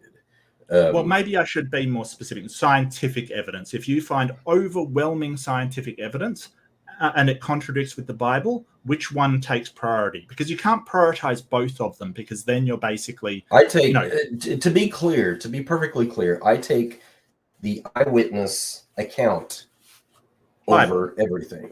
I take the eyewitness account over everything. And so I would extend... And this is the thing about the creationist position. We extend this courtesy to secular scientists. If you have a secular scientist that has observed, for example, your idea of this dynamo theory, let's be real clear about that real quick. There is no dynamo theory. That word theory, as many secular origin proponents have pointed out, that word theory has a very specific meaning in science. There is no dynamo theory. There's a hypothesis about a dynamo mechanism that's affected the Earth and its magnetic field over the past alleged 4.5 billion years, but it is just a hypothesis. It cannot be demonstrated in any way. Well, I put a link to Blackett's paper in there. He's a Nobel Prize winner for the Earth's magnetism. So, I don't know why they gave him a Nobel Prize. Maybe it was because he was just a joker or something. Who knows? So basically you would believe the Bible. And I wouldn't believe well, for a start, the Bible is an eyewitness testimony. It's writings about claimed eyewitness testimony. There's nobody alive today that can be an eyewitness for it. The whole idea that you would believe a book over sort of scientific reality and then say, oh, well, it's your interpretation. That's what the scientific method is for. It goes through a process. We don't just believe somebody because they say something like, I witnessed a dynamo. No, that's not why we believe people. It's because we do this series of testable predictions aimed at falsifiability, and it goes through a peer review process. We don't just believe that person because they claim to have seen it. That's completely wrong. You know what I really don't believe? I don't believe people's calculated version of history, because if somebody who says they have seen something is cannot be credible, somebody who has not seen something surely can't be credible either. I don't understand what you're getting at. We're talking about sort of scientific evidence of the age. Well, you're talking about evidence. Philosophy of science. Eyewitness accounts is not physical evidence. I'm really sorry, TRock, to break it to you, but it's not. It is anecdotal evidence. It's not physical. You cannot physically look at that memory they have of seeing something. All you can do is hear their testimony. So it's not physical evidence. And I would like to, before we run out of time, is talk about ice core samples and how you explain away the 800,000 years we find in ice core samples, and why we have sort of multiple magnetic reversals in those samples as well. So again, I'm not contesting the idea of magnetic reversals at all. Dr. Steve Austin's actually done quite a bit of work on this very subject of magnetic reversals. Now, as it relates to ice cores, the problem with ice core dating at all is that they literally, and I brought this point up earlier about how averages are actually, or most rates applied to deep time are actually averages. The problem with averages in general is kind of summarized like this. If you have $0 and I have $10, the average amount of money that we as a group have is $5. The problem is neither one of us have $5. One of us has 0 and the other one has 10. The average is completely meaningsless in that context. And so no, not for ice core samples, because ice core samples we can literally. Yeah, sorry, I do apologize. So the problem with the ice core thing in interpreting every single light and dark layer as an annual event for winter or summer, their freeze-thaw cycles supposedly, is that that's not how real world proceeds for developing layers in the ice. And we know this. What I alluded to earlier was real world examples where we know multiple layers can form in ice cores in a very short period of time. This was the what they call the Lost Squadron, the fleet of airplanes that was landed, I want to say somewhere up near the North Pole. I don't remember the exact location, but anyway, some 50 years later, they decided to go look for those planes because it was an emergency landing. They had to drill through hundreds of feet of ice to get to these airplanes. And what they ended up doing was melting a port down through the entire depth of the ice. And guess what? You can count the layers going down. They look just like the Greenland and the Antarctic ice core samples. They look just alike. You can't tell the difference. But it was well known that it was only about 50 years worth of time passage, not tens of thousands as you would infer by counting ice layers. It sounds real neat whenever you can, in modern science, you can, let's just give them the benefit of the doubt and say over the last several years, they've actually witnessed these single annual layers form. That's fine, but it ignores the fact that if you have heavy snowfall and you have rapid accumulation like we did with the Lost Squadron, it completely ignores the fact that you can literally put together tens of thousands of these banded layers in a very short period of time. And so that is very easily explained by the post-flood ice age. It's the ice age itself that did it, not annual deposition. Okay, you've got no evidence for any ice age that happened 6,000 years ago or so, or however you're claiming Noah's flood. What, Noah's flood? 4,000 years ago or something. So this just shows you do not have any understanding of how ice cores are gathered, how they're sampled, how they're read, no understanding whatsoever. In fact, I showed a picture of an ice core sample with an annual layer of ash to show that, hey, we can tell what happened by year in ice core samples. You've completely ignored that. Your choice.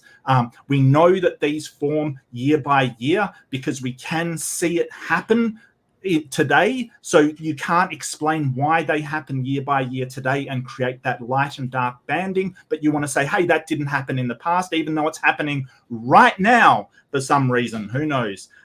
They're not averages. When we count these layers, they're not averages. And they put in a degree of you're talking about for rocks when they do radiometric dating. So you've gone back to that for some reason. I don't know why. But in that they give a error margin, which in order for your error margin to be correct of 10,000 years, it would have to be millions of percentages out. You're talking from 4.5 billion to 10,000. There is no error correction that is going to account for that. And you trying to cast doubt on the process and saying, hey, it can be inaccurate. Yes, we know. It can be an average. Yes, we know. But for that to be millions of percentages error is unbelievable statement to make, which you have nothing to support. Now, it's amazing you went to the Lost Squadron, because that was a fighter that landed on an active glacier, which does have a higher snowfall than other places. And it sunk because on an active glacier on the coast of Greenland, you will have melting that occurs, allowing those fighters to drop. We don't collect ice core samples from active glaciers, at least not when we're trying to measure the age of the Earth or the ages 800,000 year that's gone by. We don't collect them. We collect them from inactive glaciers. So that Lost Squadron just demonstrates a fundamental misunderstanding of how ice core collection works. You have no understanding, because that Lost Squadron is an absolute shocking argument. Yeah, no, the whole idea that we don't collect ice cores from active glaciers, a modern scientist in the 21st century has no idea how active Greenland or Antarctica were 3,000 years ago. They have zero idea. All they know is that they assume today that the layers that they count, and so another really fine point that I think you've conflated very well is that your margin of error is a function of how accurate you can count something, not how valid the method is as a dating scheme. It's completely two different things. You can have whatever super tight tolerance you want on a margin of error. Has nothing to do whatsoever with how accurate the dating method is. Ice cores, and so you talked about the ash too, which kind of makes a tie-in between radiometric dating and ice cores, because when you have ash layers, it's volcanic ash, right? Which means you can hypothetically do something like potassium argon dating. The problem, of course, is it's all circular reasoning, because there is no such thing as an accurate what's the word I'm looking for? There's what you would call in science a control group. In order to know anything like potassium argon dating is accurate, for example, you need a control group. There is no volcanic ash of known age that potassium argon dating works on. Not one. Didn't work on Mount St. Helens. Didn't work on Vesuvius. Didn't work on Kilauea. Doesn't work on any volcanoes of known age. And so where's the margin of error in that? Potassium argon dating doesn't work. Yeah, so potassium argon dating doesn't work with anything younger than 1,000 years. We can date things older than 1,000 years. So that actually 1,000 years. So 1, that's why I might say 1,000 years. Yeah, if you actually looked at my presentation, potassium argon dating is 1,000 to billions of years. But you cannot ignore the fact that the half-life of potassium, or potassium 40 to be specific, is actually 1.2 odd billion years. So how do you explain that, TRock? Because you haven't done anything to cast doubt on the ice core things. You've just demonstrated your fundamental misunderstanding and then gone back to potassium argon, for instance. But the whole point is that we can know how much we know the decay rates of potassium. We can measure that in a laboratory. We know how fast it decays. That is a constant, reliable marker. That is what you would call measured in your strange little types of evidence thing. That is 100% measured. And 1.2 billion years for a half-life, we can tell because there was no argon in the initial sample. There is none. We know that. So under 1,000 years, it does not produce enough argon for us to measure. But we can measure it. No, if that were true, then whenever they did samples on Mount St. Helens, they wouldn't have come up with ages ranging from about 300,000 to about 2.1 million years old. There was lots of measurable argon that should not have been in the Mount St. Helens samples. It is the control group I was speaking of. So argon, correctly, you pointed out correctly that argon is an inert gas that doesn't diffuse itself into the rock per se. No, but it can still migrate in and out of it. And so in deep geological time, you've had lava basically being magma when it's still in the mantle. You've got this heat being applied for billions of years before it's finally released. And then I don't know what you think you're supposed to get for a cooling scheme, but what one of the basic assumptions of potassium argon dating is that there was no argon present after the initial formation of the rock after it hardens. But Mount St. Helens proved that to be absolutely wrong.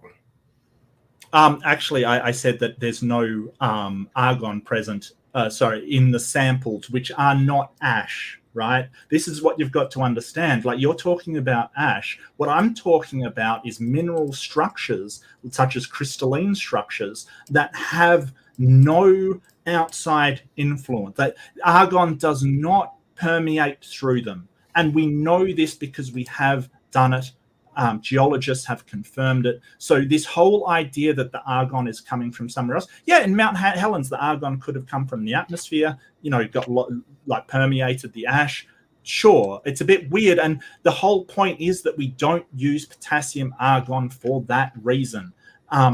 Anything under 1,000 years, no. We have to get the samples from crystalline structures. So how do you explain the uranium, the decay rates of uranium and decay fission track matching the age of the Earth exactly with the potassium argon track, matching exactly with thermoluminescence, which isn't even a decay rate. That's measuring the effects of radiation and heat upon crystalline structures in the material. And that matches up exactly with a multitude of other methods used. How do you explain that? So this idea, and it's more lip service than it is reality, this idea that fission track dating exactly matches this dating and exactly so to put a finer point on it for the audience's sake, there are a number of methods out there for radiometric dating that not specific to the parent-daughter system that you're using, but more specific. So there's like what they call the whole rock method. There's the isochron method. There's the I can't remember what the other term is, but you can do individual crystals. There's even a laser method for counting atoms in individual crystals. But as it turns out, you can, from the same crystal, you can get different ages, whether you do this face or that face, whether you do an edge versus a face, that sort of thing. You can get all kinds of different answers. Which one is right? Which one do you think is right? Well, it always goes back to geological context. The reason, one of the main reasons we know that no radiometric dating works for deep time is that there is no such thing as radiometric dating that doesn't first have to pass a geological context. And so they're not picking which one of those methods is the correct one to use until after they say, okay, where did the rock come from? Well, wait a minute. Why do you need to know where the rock came from? If all of these methods cross-confirm themselves for the same sample, you don't need a geological context. But that's not how radiometric dating or geology, either one, proceed. And so I've got in front of me, there's some, creation.com has some references to incongruent radioisotope dates using the same technique argue against trusting the dating methods that give millions of years. And then there's also, they have a reference to incongruent radioisotope dates using different techniques. So they're incongruent or discordant, as it were, in the scientific literature, both by using the same technique or by using different techniques. It's what you want published and what case you're trying to make. If you're trying to make the case specifically for radiometric dating being accurate, that's really difficult to do given how many discordant dates there are. If you're trying to make the case for a specific sample, then according to what you said, I could take any one sample and use 3-4 different methods and come up with the same dates. But that's not what the literature actually reveals. What the literature actually reveals is you're going to get discordant dates if you mix and match methods. So all of them fall within a range of error margins. And this is the thing that TRock is conflating for. He's saying, hey, we get these error margins and we get slightly different dates. They can't all be right.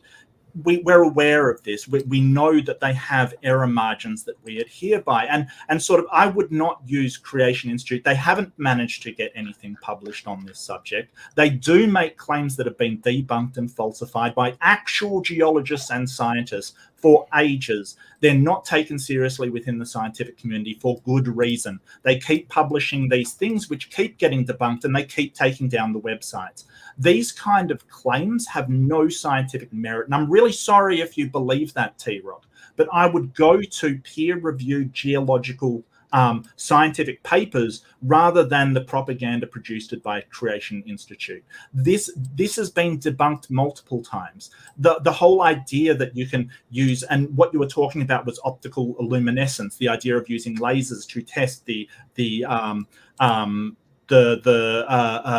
flaws within a certain mineral structure so you can tell how old it is. Yes, and it comes up with the same dates as well. The problem with Creation Institute, and especially the Reid project, is that when you get actual scientists testing their work, they find multiple errors in how they collect the samples, how they test the samples, what they do, and how they do it. So when you actually submit Creation Institute to the rigors of science, they fail at every turn. That is why they cannot get things published. In fact, I read a Reid article where it actually brought the Bible as part of their evidence, which is just ludicrous because the Bible has no place in a geological paper submitted to science. This is why they can't get published. And so them claiming that these things are all out of the ordinary is not very good evidence, and certainly not good scientific evidence, because they have not given their papers over to be assessed by actual professionals. They just tell people like you, TRock, and expect you to believe them. Well, I don't. I believe the geophysicists and the actual scientists who have been doing this for years and years and years, rather than Creation Institute, who have a vested interest in showing that the Bible is true. So what I actually believe, and I'm going to keep this in a scientific context, what I actually believe is physics. And so what you measure and what you calculate being different than the actual physics, I believe in physics processes. And so, and again, I think I pointed this out earlier, that creationists give secular scientists the benefit of the doubt when it comes to what they've actually seen and measured. I'm not really arguing against any of the physical evidence. The debate tonight, of course, is supposed to be on whether or not the physical evidence demands an old Earth interpretation or precludes a young Earth. And nothing in physics, you've not named one physics process that precludes a young Earth, not a single one. The problem with radiometric dating, well, let me point this out real quick. I'm reading from a Creation article that's referencing Nature, which is a secular science journal. Nature, volume 321, pages 766 to 769, obtained 100, and this scientist by the name of W. Comston and R.T. Pigeon obtained 140 zircon crystals from a single rock unit and subjected them to uranium Concordia and uranium thorium Concordia dating methods. one crystal showed a uranium date of 4.3 billion years, and the authors therefore claimed it to be the oldest rock crystal yet discovered. Serious problem here is that all 140 crystals from the same rock unit gave statistically valid information about the rock unit. No statistician could ever condone a method which selected one value and discarded all the other 139. In fact, the other 139 crystals show such a confusion of information that a statistician could only conclude that no sensible dates could be extracted from the data. So this is in the scientific. This is in the scientific literature, and I gave you the volume and the page numbers. No. You said it was a Creation Institute article, not scientific literature. Scientific literature. I told you specifically that it's a reference to volume 321, journal articles from a reputable journal. You guys are talking. If TRock let me talk, please, because you've said something that's very, very out there. This is a claim by Creation Institute. You said it was a Creation Institute article. I heard those words come out of your mouth. Their interpretation of a paper that you're claiming their claim is a scientific journal. No, that's an article by a focus group who was focused upon the biblical narrative. That is what it is. It is not a scientific journal. The original paper may have been a scientific journal, but Creation Institute may not have interpreted correctly. So don't tell me that their article is a scientific paper, because it is not. And the problem also with zircon is that the Creation Institute claims that extrapolating data on the rate of helium diffusion in these zircons can only be explained by a young Earth. This is one of the claims that they made. However, all their data was taken in the laboratory under sort of the vacuum of the laboratory, and actual diffusion rates in the field conditions were known to be considerably lower. This is the kind of thing that they get busted on constantly.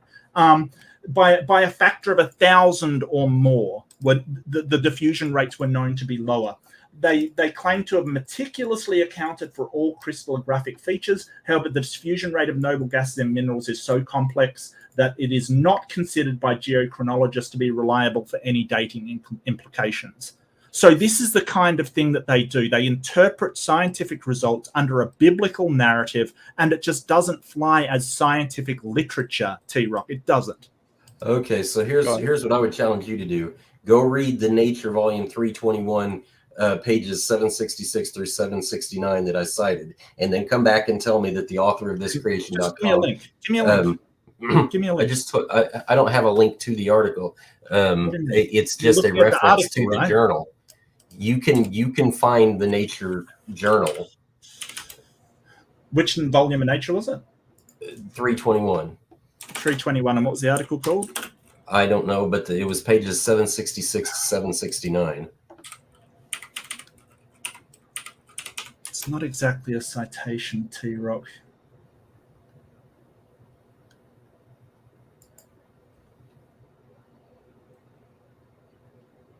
So his direct citations are in here.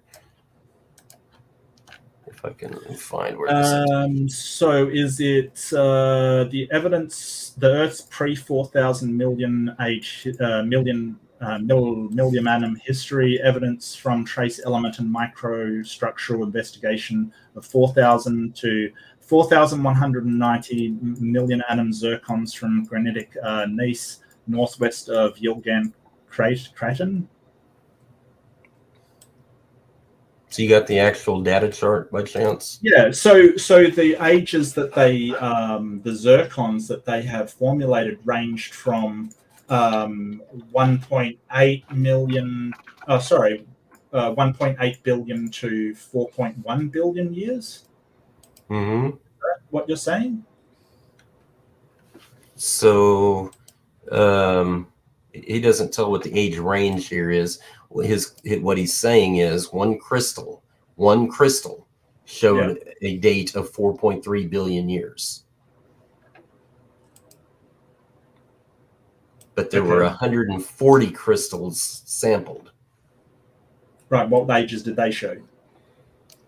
It doesn't. What it says specifically here is that the other 139 crystals show such a confusion of information that a statistician could only conclude that no sensible Yeah, dates. no, could I be realize extracted from. Creation Institute says that. I realize Creation Institute Okay, says so that it my tries question to is, hold on. Let me finish. That it tries to apply statistics to a field that they don't really understand, and say, hey, statistics. The people writing the paper are geochronologists. They may have knowledge of why some of the samples are inaccurate, why they may have been contaminated, why they may have other reasons why they're not considered. That for you to just go to a Creation Institute sort of saying, oh, well, if it's a statistician looked at this, they would. It's not a statistician doing these experiments and these analysis, TRock. You've got to understand that, right? I think what I understand is that you're not looking at the actual ages given. You're blindly believing what the authors are claiming I would to like be to, a but I don't 4.3 have a citation. 4.3 billion year old rock based on one crystal. So could they have reasons? Sure, they could. What are the reasons given in the paper? I don't know, because I can't find the paper. I've put in Nature 321, page 766, 769. I've got a Geochron article by Dr. Nelson Robinson Myers. I'm not sure if that's the right one. If you could just cite it for me, like give a citation, that would be great. But you don't seem to be able to cite this paper. I might add, this paper that you are relying, like TRock, a citation is authors, name, institution, journal, pages, and preferably a digital object identifier, which identifies the peer review and the actual identifying number that shows that the paper has been through that scientific process. That is a citation, not or even a link, not just Nature. This, you don't even have the name. How could you possibly be citing it? Volume 321 is a legitimate citation. It's called a scientific journal for a reason. That's the volume number. Volume 321 covers the 26th of June 86 to the 1st of May 86. I mean, it covers it covers like 2 months. It covers like an eighth of a year. And so the author of the author of the paper is given as W. Compton and R.T. Pigeon.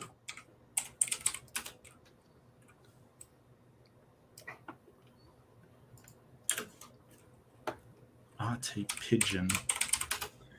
And gentlemen, as you do this, let me just let you know that we are just about to hit the 60-minute mark on this very engaging discussion. I got to say, you gentlemen both know how to make a very entertaining and engaging discussion period. So if you guys wanted to wrap up this specific topic, and then maybe we will move into our closing statements. So I want to backtrack just a little bit on ice core dating then, just real quick as we're winding down here.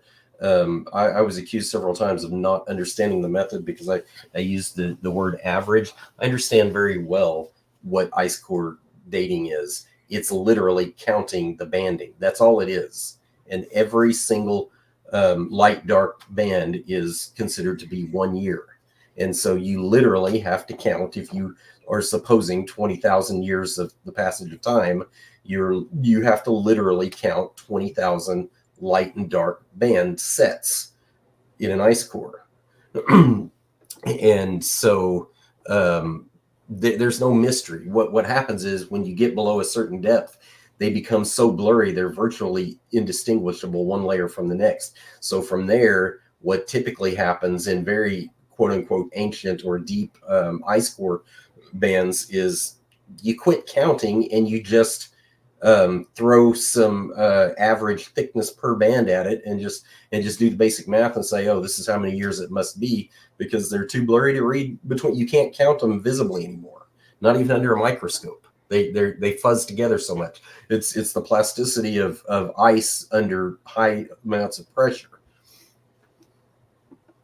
Yeah, so that's not the only thing that they use, and they do use other techniques when it gets down further. If you'd actually listen to my presentation, they also do use reversal of the Earth's magnetic field, which they can tell from bits of ferrous metals trapped in the ice. They also use sort of like the ash band that I showed you. They can tell when a year was, so they can match it up with other years. They also use something that we didn't get to talk about, and I'd love to talk about is Milankovitch cycles. Milankovitch cycles, which is basically the temperature changes, because we can tell the temperature in these ice bubbles in the ice cores, and they match up perfectly with the Milankovitch cycles, which these cycles between the precession of the Earth, the eccentricity of the planet, the precession of the orbit, these all match up with these wobbles that the Earth does on its precession, and those are sort of, you know, anywhere from 21,000 years onwards. So it's very strange that you sort of say, well, the only thing they do is count the bands. Where they do have, say, some mineral deposits in the ice, they do use radiometric dating as well. So it's weird that you'll say, oh, the only thing they use is counting the bands, when I clearly pointed out in my opening presentation that is not the only thing that they do. That's not what I meant when I said the only thing they do. What I meant was the simplicity of ice core dating itself. I am well aware that some other oxygen isotope ratios and things like that are used with ice core samples. I know that. I wasn't saying they don't do any other thing besides counting ice layers. Well, I mean, simplicity doesn't necessarily mean inaccurate. That's the thing. A tape measure is simple. It still can be accurate. But really, what layer does it go back to before it's compressed and you can't read it? Because it certainly isn't 10,000 years. It's way beyond that. I believe about 130,000 years.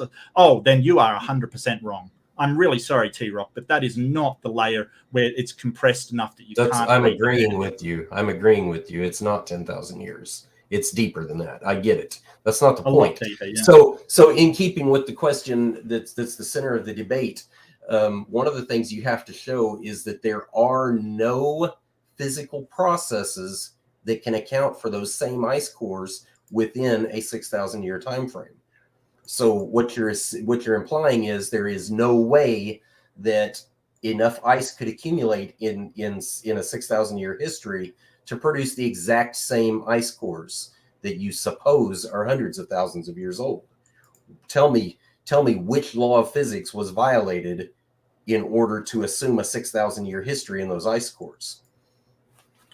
Eccentricities in the orbit of the Earth, Milankovitch cycles. There is no explanation for young Earth going up 6,000 years to explain the changes in temperature, while the Milankovitch cycles line up perfectly. The changes of the Earth's orbit lines up perfectly with those. If we assume, or if we know that those ice core samples are in fact going out to 800,000 years for the 3 kilometer sample, for instance, it also matches up with our radiometric dating. It also matches up with the, you know, layers that we can see. And what we see now, there is nothing presented from you that says these layers form more than annually from the summer melting the snow and the winter refreezing. There's nothing you've got. And we can see the temperature variation in that as well. So it is cold, hard scientific evidence that is showing us the age of these ice cores, not just, hey, some unknown mechanism from my creation beliefs is somehow making these layers form faster, even though we don't know what it is. So a couple of quick points. Number one, the Milankovitch cycles have never been observed. They're inferred. The Milankovitch cycles, you can actually do energy calculations on the relationship between the sun and the Earth in a Milankovitch idea of the eccentricity of the orbit. There's not enough energy to account for an ice age in a Milankovitch cycle. It's just not there. Those cycles will not trigger an ice age is the point. I never mentioned ice ages. Point number two. I never mentioned ice ages. The how do you get all these? Well, never mind. Point number two is what you're talking about, the temperature differences. I think, correct me if I'm wrong, but I think what you're actually referring to is oxygen isotope ratios that are inferred as temperature differences, which is in and of itself probably not illegitimate. It's just that you can get variations in oxygen isotope ratios by simply changing temperature and humidity of the atmosphere. It will literally cause differences in oxygen isotope ratios. So you've not demonstrated that a young Earth interpretation, and you pretty much acknowledged that you called the Lost Squadron sitting on an active glacier. Well, you've pretty much acknowledged that active glaciers can produce lots and lots of snowfall. So you've not demonstrated how the young Earth interpretation is denying standard physics. What you pointed out is how the young Earth interpretation denies the old Earth interpretation, but not a contradiction to standard physics. No, because we don't collect the core samples that I'm talking about from active glaciers. So we only collect them from glaciers that are stable and have been there for ages. Stable We can tell because they, I mean, you're talking about an ice core sample, 3 kilometers. That's like 1.86 miles long. Do you have any idea of the scope of that? How many layers have to be laid down for that to occur? Yeah. As it turns out, 800,000. But there is nothing you have said which actually addresses the problem that we can tell. Like you've sort of said, yes, we can tell temperatures by there. I didn't mention ice ages. There's more than Milankovitch cycles that go into when ice ages occur. There is a lot of different factors in that. So it's got nothing, well, I won't say nothing to do with Milankovitch cycles, but it isn't reliant on them. And sort of saying, so we're saying sort of, oh, an ice age didn't happen when this cycle happened. No, that's not how ice ages work. There's more variables that go into when an ice age occurs than just Milankovitch cycles. So you're sort of making a direct comparison there when it's not. I found the paper that you're talking about, and I'll link it straight into the private chat so you can have a look at it. It's basically saying that they found formations between 4.5 million years and 4.0 million years. I've tried to skim through it. I'll certainly read it, this paper, but I don't see where they're having such a large error margin that you're talking about. I don't see it. So maybe you could point that out, because they've even sampled all of it and put all of it in here and said, yeah, there's an error rating of plus or minus 6 million years. Yes, which sounds huge. It sounds huge, right? But when you're talking about sort of 4.5 billion, it's not actually a large error margin. It's only a small percentage error margin, like 15% or so. So even if there is a 15% error margin, fine, great. It's still older than what you're saying it is. And we're aware of these error margins. So I would love to know in this paper where it is, because I don't see it. I'm not arguing error margins. I've said this multiple times now. A margin of error is a function of how accurate you can count something, not how valid the method is for dating. But I want to keep the focus on, must the evidence be construed in such a way that it completely excludes the possibility of a young Earth? And so what I'm saying is, I'm first going to posit the mechanism for the ice core samples that you believe are 800,000 years old. Yeah, they're not. Because the question is, can you get that depth? What did you say, 3-point-something miles? The question is, usually about 3 kilometers, 1.86 miles deep. Yeah. 1.86 miles, good enough. The question is, can you get 1.86 miles of ice core in 6,000 years? Yes or no, under standard physics? The answer is yes. It's not difficult. As a matter of fact, I'd be willing to bet the majority of that happened in about a 500 to 700 year time frame. Now, why 500 to 700 years? That's kind of a separate discussion, but all it really needs for that to happen is you need an increased level of humidity in the air, which would come from an elevated ocean water temperature. With increase in ocean water temperature of just a couple degrees C, the total amount of evaporation starts going through the roof. And so you can get huge volumes of snow winter after winter for hundreds of years straight and easily accumulate 1.86 miles worth of snow in the biblical time frame. It's not a defiance of physics in any way. It's simply a defiance of the interpretation of a Milankovitch cycle and some of the other methods that you've alluded to that you believe have to be interpreted in an old age, in an old Earth context, but they don't. Oxygen isotope ratios can be altered drastically through change in temperatures and pressure. The ash layers that you're talking about, you can get any date you want to practically from pulling volcanic ash samples. I've already talked about that. That's not a contradiction of physics. You can make the data, quote unquote, the data say whatever you want. The ages that are assigned are not direct measurements. They're interpretations of measurements. As a matter of fact, at 800,000, I think the number you threw out there, 130,000, is roughly the boundary of where you can actually physically count the ice layers. So from memory, yeah. Okay, so I'll accept 130,000 sets of banded layers as the maximum depth you could count to. Everything beyond that, you have to use a different method, right? Mm-hmm. And I pointed those out. Okay. Yeah, so yes, and humidity in the air would be great, except that we have the bubbles trapped in the ice, and we know that didn't happen. See, this is the thing you forget. We have that data because the ice traps bubbles. Then we can test to see what actually happened. Well, we've got the air bubbles that show us the atmospheric particles that were there. Can you clarify? Can you clarify a fine point on that real quick? So where is your evidence for a rise in humidity? Because we have the air bubbles trapped and it does not seem to suggest that happened. So you don't have the evidence. You're just claiming, hey, this could have happened with no evidence to actually back it up. You're just claiming. Evidence. Yeah, no, you're just claiming this without any evidence to back it up. It's just these banding is what we see. This banding is what we have.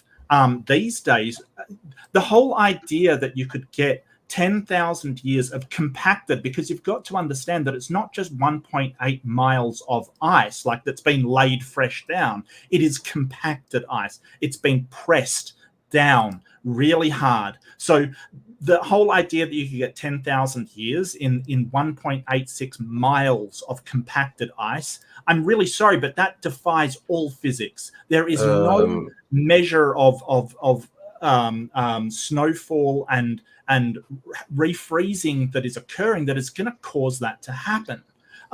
Also, you're defying physics by basically, I mean, I don't know whether you accept that uranium-238 has a half-life of sort of 4.5 billion years. But that, for you to say, hey, that radiometric dating is all, we can't rely on this, it is violating what we know physics to be. So I'm really sorry, but, I guess I want to ask you, do you think the half-life of uranium-238 is what I've said it is? That's interesting that you should ask such a thing, because it's another point that I've never once contested. I readily accept that half-lives of virtually all of the standard radiogenic isotopes are what the mainstream science says they are. That's not a point of contention. So where did the lead come from if it decays? Where does the lead? That's a great question. Where does, and this is my original problem I've always had with radiometric dating in general. And it's really exasperated by Dalrymple's idea of going and getting meteorites and lunar rocks to try and use them as a proximity to the age of the Earth. The problem is I said this already, neither Dalrymple nor you nor anybody else in the secular scientific community has any idea whatsoever where primordial uranium came from or primordial radiogenic lead. That's not answering my question. That's not answering my question, because we know that lead decays from uranium. So if uranium has a half-life, is that the only why is there so much lead? Is that the only possible source for the existence of lead? Well, if there's another source, then you've got to show that there is another source of lead. I mean, go for it. Enlighten us all. Mark, a little bit of just focus some common sense on the origin of uranium will tell you that there pretty much has to be a secondary, there has to be a different source besides radioactive decay for lead. There has to be, because otherwise you don't have, and in other words, the very process that secular scientists think created the first uranium in the universe almost certainly created lead at the same time. Well, I mean, the uranium probably, I mean, I'm not a physicist, but I believe it came from cosmic events like supernova and stuff like that. That would be. So a question is, do you think the universe is 10,000 years old? What's the age of the universe? I believe the universe itself is younger than the Earth, and it's approximately Younger than the Earth. by a few days, 4 days, I guess. Okay, so considering it's like light years to the center of the galaxy, the Milky Way, like the Andromeda, you know, it's basically at least 100,000 light years or 100 million light years. I can't remember which, but how did the light get to us? Well, my personal idea is, and this is something you can't actually prove in the scientific literature one way or the other, but my personal idea is that it gets here instantaneously. How? I mean, the speed of light is the top speed that anything can travel in the universe. Einstein proved that. To be perfectly clear, the speed of light, as we understand it, is the two-way speed of light. The one-way speed of light cannot be measured, and every physicist worth his weight in salt knows this. You cannot measure the one-way speed of light. And so how did the light get from there to here in one direction? I'm saying it's probably instantaneous, which means the two-way speed of light, the idea you're talking about, in other words, what's the number I'm looking for? I apologize. I can't even remember what the number is for the speed of light. But 300,000. Yeah, 3.0 times 10 to the 8th kilometers per second. That speed can still be the average speed of light in two directions, even though the speed of light in one direction is instantaneous. There's no way to know that. So that defies all physics, because we don't get light to consult an actual physicist to understand Einsteinian physics. I was talking instantaneously from a light source like another star. We don't see it instantaneously appear. That is 100% wrong and completely violation of Einstein laws of physics. Nothing can travel faster than the speed of light. Just because we can't measure a one-way speed of light, because when we send that light off, we can't measure it coming back because that's two-way. Just because we can't measure it doesn't mean that it can violate one of the inviolatable laws of the universe, which is the fastest anything can travel is the speed of light. I'm sorry, you need to familiarize yourself with Einsteinian physics of relativity, because Einstein himself, it's called relativity. Specifically for that reason, you can't know what the one-way speed of light is. You set it as whatever you want it to be. That doesn't mean it's faster. Like, just because we can't measure it doesn't mean that it's faster than the speed of light, 300,000 kilometers per second. So I don't really want to spend a lot of time. What it means is you are just assuming it because it backs up your personal faith, and that's all what we've got all debate. Einstein literally said you can assume whatever you want. He literally said that about the one-way speed of light. You can assume it to be whatever you want. He also said that nothing can violate the speed of it. Is the fastest thing in the universe. It is the limit on speed in the universe. Well, if you could find a citation where he said, okay, so I'll find something that says Einstein says that the fastest thing possible in the universe is the speed of light, the fastest speed possible. Would you like me to do that? Help yourself. I don't really want to get bogged down on the speed of light, because what I wanted to do is keep the conversation centered around is physics violated by a young Earth interpretation? Because that has to be true in order for you to assume that, per the topic of the discussion, does the physical evidence demand an ancient Earth?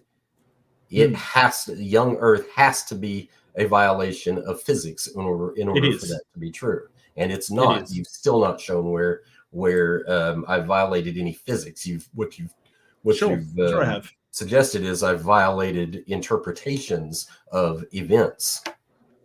No. You've violated physics by basically asserting that radioactive decay can't be measured correctly. You've asserted that. I didn't And say that. let me say, all of these are assertions. So when we're looking at it, I don't have to basically go through and say, oh, well, I have to find a law in physics which you have violated by doing this. All I have to show is that the physical evidence points to an ancient Earth.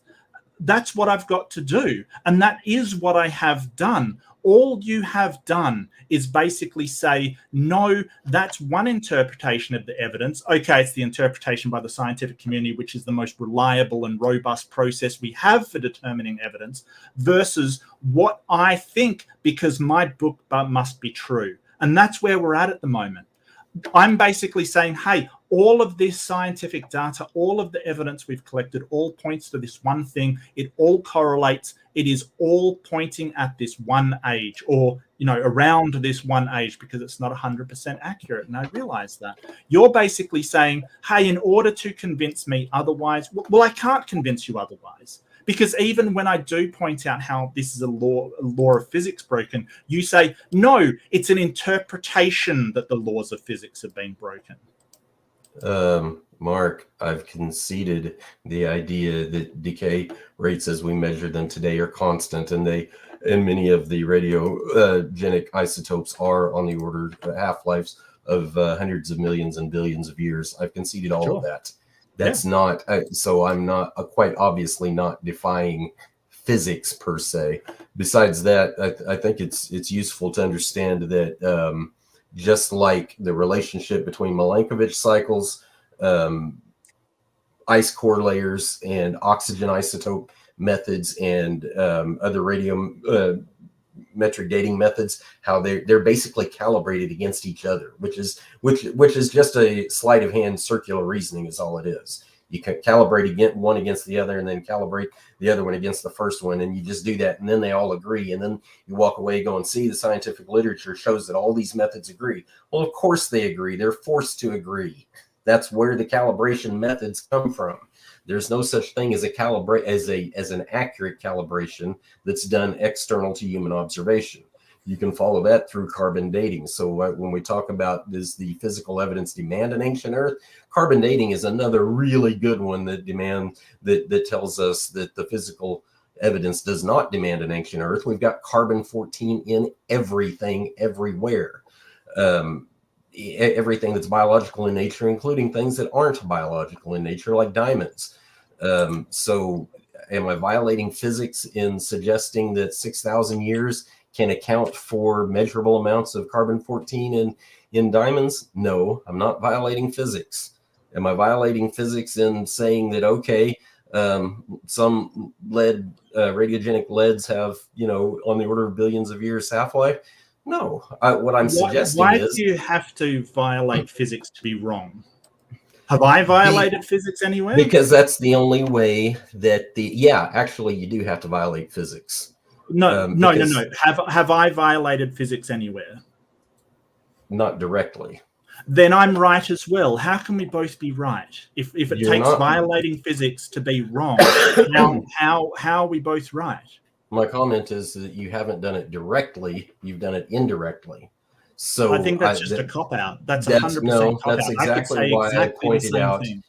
You don't know where primordial uranium came from. You have to violate physics to get it. In the Big Bang paradigm, you literally have to violate physics to come up with uranium at all. Yeah, you do. That is not a belief shared by any particle physicist, any cosmologist, anybody with any sense of learning. Supernova create the heavy elements when they explode. Is that a known fact, or is that just a hypothesis? Well, I mean, if you want to just be a science denier, sure, go for it. You basically denied science all throughout this and pointed to papers by a creation research institute as your scientific literature. So if you want to take that as given, I mean, great. But you've sort of said, hey, you haven't accounted for where uranium came from. I said, hey, I have. And you've said, do you know that for a fact? You have made no end of assertions. You have absolutely no evidence for whatsoever. You have just said, hey, it was water that created the magnetic field. No evidence for that. Nothing to back it up. Only your religious belief to back it up. Yet that's a claim that you made. The person that's been making unwarranted assertions through all of this has been you. So I made the claim a little while ago, and I'll still stand by it. What was I saying about the the dynamo theory? I said it's not a theory at all. There is no theory in the open literature about the dynamo. It's a hypothesis, not a theory. The same is true for primordial uranium coming from supernovas. There is no theory in the open literature about it. It's a hypothesis, an unproven hypothesis, an unprovable hypothesis. As a matter of fact, there's no way to come up with formation of a rocky planet in standard physics using Big Bang cosmology. There's no way to come up with the formation of a star. There's no way to come up with the formation of a rocky planet. There's no way to come up with the formation of primordial uranium. There are no theories in the open literature about how that works. There are strictly hypotheses mentioned here and there by various scientists who think that's where it comes from. They're all origin specialists typically. Of course, you get some crossover between some theoretical physicists that aren't specifically origins leaning. Nevertheless, the point is there are no theories in the literature about where uranium comes from. There are only hypotheses, and they don't make sense in the light of standard physics, because when something explodes in space, it does nothing but continue to get further apart. It does not come together at all. So these rocks that Dalrymple has analyzed, they didn't come from an extrasolar origin, period. No, you're 100% wrong. Blackett himself won a Nobel Prize for his dynamo theory. So you are 100% wrong. And there are theories which explain cosmology and the accretion disk which led to the formation of these planets. You are 100% wrong and are ignorantly saying, hey, they're just hypotheses. There's nothing to back them up. No, they're theories. That doesn't mean the theory can't be overturned, but they are scientific theories. And for you to sit there and sort of go, no, the research that these people did, the peer review that they went through. If you think they're wrong, TRock, produce your own paper, get it peer reviewed, and overturn the theories. That's what you should do. Unfortunately, you are just talking about things that you do not know anything about, quoting people from organizations that have been rejected time and time again because of their research methods and the way they conduct their research. If you can't do that, don't sit here and sort of say that the work that these people have done isn't theory just because you don't believe it. It's really, really disrespectful to them. It's disrespectful to a Nobel Prize winner. You're basically saying this Nobel Prize winner has no idea what they're talking about, but I do. No, sorry, TRock. No. I'm going to believe the Nobel Prize winner over you, mate. I'm really sorry. And I just want to point out, I'm reading from physics.org at the moment. According to Einstein's theory of special relativity, published in 1905, so it wasn't general relativity, it's special relativity, nothing can exceed the speed of light. The speed is a fundamental constant of nature. It appears the same to all observers anywhere in space. There is nothing that can exceed the speed of light, according to Einstein. So you're 100% wrong. That's you completely misunderstood what I said. And Einstein himself, it's well understood by people who actually understand relativity. I'm not talking about exceeding the speed of light. I'm talking about the difference between measuring the one-way speed of light and the two-way speed of light, and the difference between instantaneous versus an actual travel speed. They're two completely different things. So now you're claiming that light can travel instantaneously, which goes against all of the physics we understand. So how does the Big Bang account for inflation then? What do you mean? The universe is inflating. We understand this from redshift. You don't understand the basic Big Bang paradigm. A singularity expands rapidly at many orders many orders of magnitude faster than the speed of light? No, that's not That's what the it Big does. Bang paradigm. No, it doesn't. It expands at the speed of light. No, The reason why it doesn't. That is insane. the reason why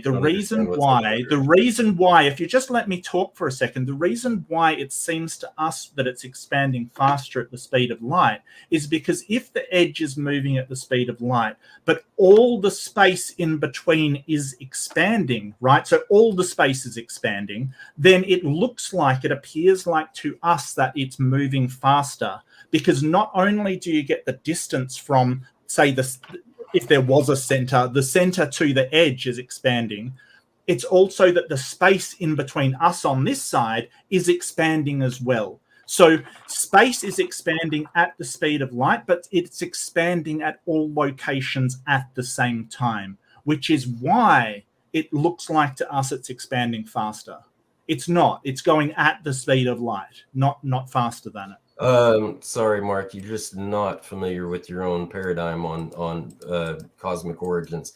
I'm reading here. It says in physical cosmology, cosmic inflation, cosmological inflation, or just inflation is a theory. It's not a theory. It's a hypothesis. This is a theory of exponential expansion of space in the early universe. The inflationary epoch lasted from. The inflationary epoch lasted from 10 to the minus 36 seconds after the conjectured Big Bang singularity to sometime between 10 to the minus 33rd and 10 to the minus 32nd seconds after singularity. After the singularity, the reason it's called inflation is because it's literally an inflation of the speed of light. So when it says exponential, right? So if you've got 2 points in space, okay, and there's an exponential expansion of a meter, it means all of the space in between you expands a meter. That's why it's exponential, which means you don't know what you're talking about. It's because those 2 points is expanding a meter in between 2 points. Just say there's another point a meter away.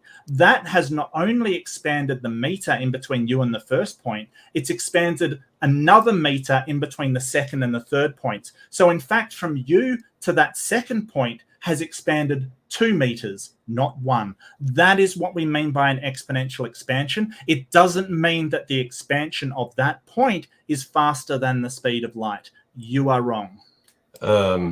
That's where you get into what's known as the horizon problem. It's the horizon problem specifically because that idea of the speed of light being the only speed that the universe has ever underwent, it's bogus because opposite sides of the universe would have to be in thermal contact with each other, but they're too far apart for the alleged age of the universe to have put them ever in thermal contact with each other. It's called the horizon problem, and you're just completely off the mark on your idea of how there was no inflation above the speed of light. It's called inflation because it was above the speed of light. No, it's not called inflation. And you're talking about this idea of what we've light. It's because it's inflation because all points of space are inflating at the same time. Much like if you blow up a balloon, all points inside that balloon are getting further away from one another. That's inflation. It doesn't mean that the balloon is expanding faster than what it is. You have failed to understand a basic concept here that if you have, I could show it with paper, if you have 2 dots and you increase everywhere by a centimeter, that's a centimeter that grows between the 2 dots. However, if there's a 3rd dot and you increase everywhere by a centimeter, it's 1 centimeter to the 2nd dot and then 1 centimeter to the 3rd dot. So that means, relativistically speaking, that distance between you and the 3rd dot is 2 centimeters. But it doesn't mean the dot has moved. It doesn't mean that has moved more than a centimeter. It just means all points are inflating at the same amount, which is the speed of light. Mark, you don't have to look further than the size, the size of the visible universe to know that cosmologists believe in an epoch of inflation above the speed of light. There are more billions of light years from one side of the visible universe to the other than there are years available in modern cosmology. There hasn't been enough time. There's a reason for that. The reason is because those stars, right, those stars which emitted the light used to be closer to us. And then they've moved. The universe has inflated. So the visible universe is like 46 billion years or so. But the whole point is that we're only seeing light from like the 14.6, the creation of the universe. The point is that since those stars emitted light, those stars have then moved further away. So we can see them and we can evaluate where they are. But we're seeing the stars as they were billions of years ago, which is the time it takes, I might add, for the light to travel to us. So that's the way it works. So I mean, I'm sorry to point out that you're, scientifically incorrect on this, but all of it pairs up with an old universe, old Earth. And, if you want to overturn physics, that's fine. Write a paper, get the calculations, submit your paper, overthrow Einstein, go for it, TRock. You're very well. I'm not trying to overthrow physics or Einstein.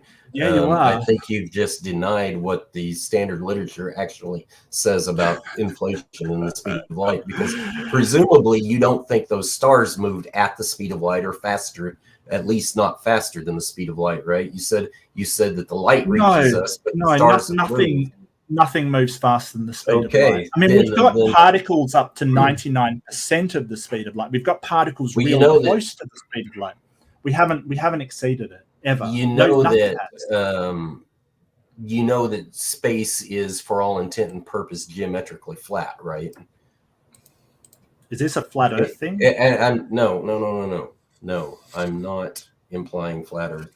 You're really bad about that's a relief, putting words into my mouth. No, so that's when I say spatially flat, what I mean is it's very how do they say it? Euclidean geometry. It's basically very three-dimensional. In other words, there's no real curvature to space like the Big Bang predicts there should be. It's very three-dimensional. In other words, if you had do straight up from here, because you see a star up from here, you can literally go in a hypothetically perfectly straight line to a star you see straight up, and you will get to that star. That's what it means. The universe is very three-dimensional in that respect. It does not have a fourth curvature dimension to it. So what that implies, though, I know you don't get it, but what that implies, though, is I don't know what that's got to do with anything, to be honest with you. That's why I'm explaining it to you. If you go one direction and you travel 14, the supposed age of the universe is 13.8 billion years, right?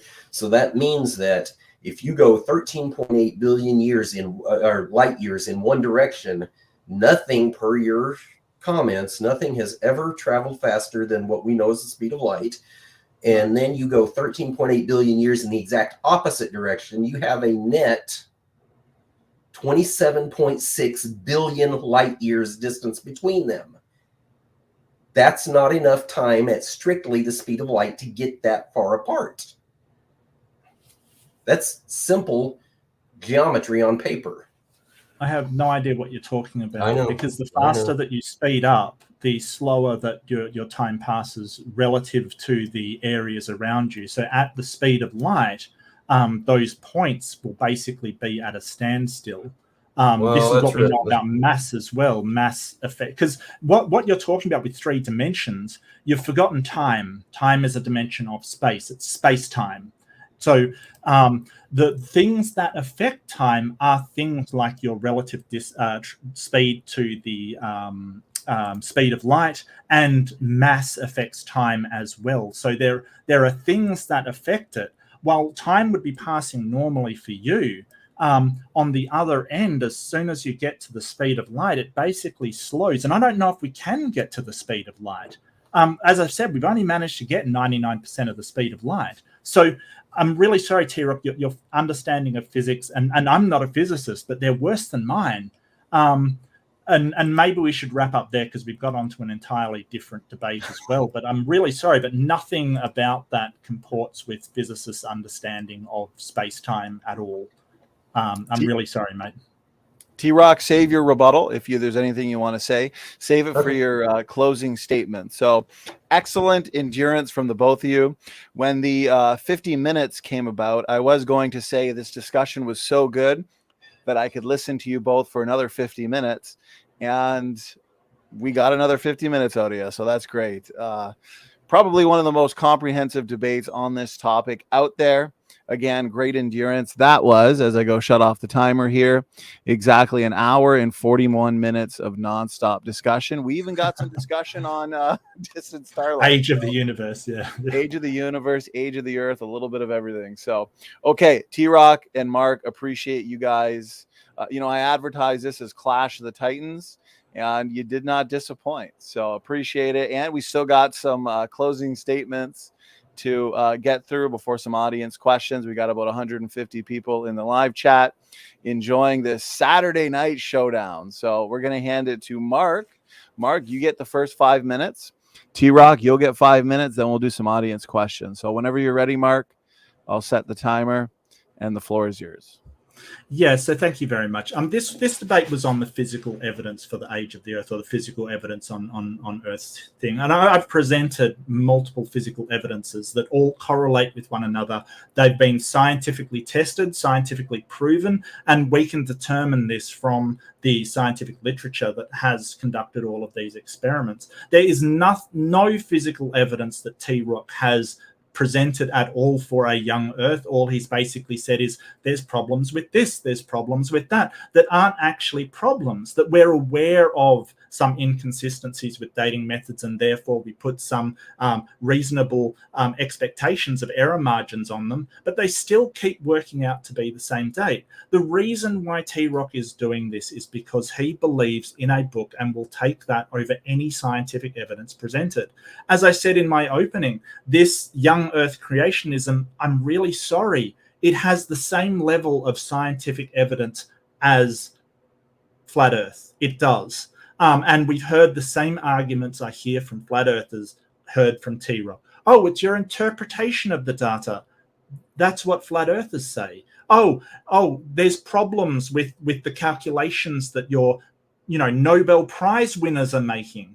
Yeah, we hear that from flat earthers as well. It's almost a mirror of the science denial and the looking for any excuse to make their hypothesis work.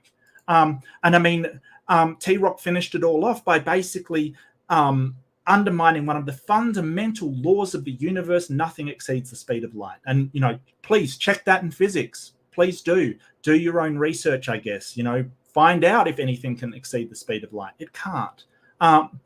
So, and the whole idea that you have to find something wrong in physics for him to be wrong, no, there's nothing in physics that denies a flat Earth either. They just interpret the data how they want to interpret it. They do exactly the same as TRock's doing. They take the scientific evidence, interpret it in a different way to say, hey, gravity doesn't exist, or this doesn't exist.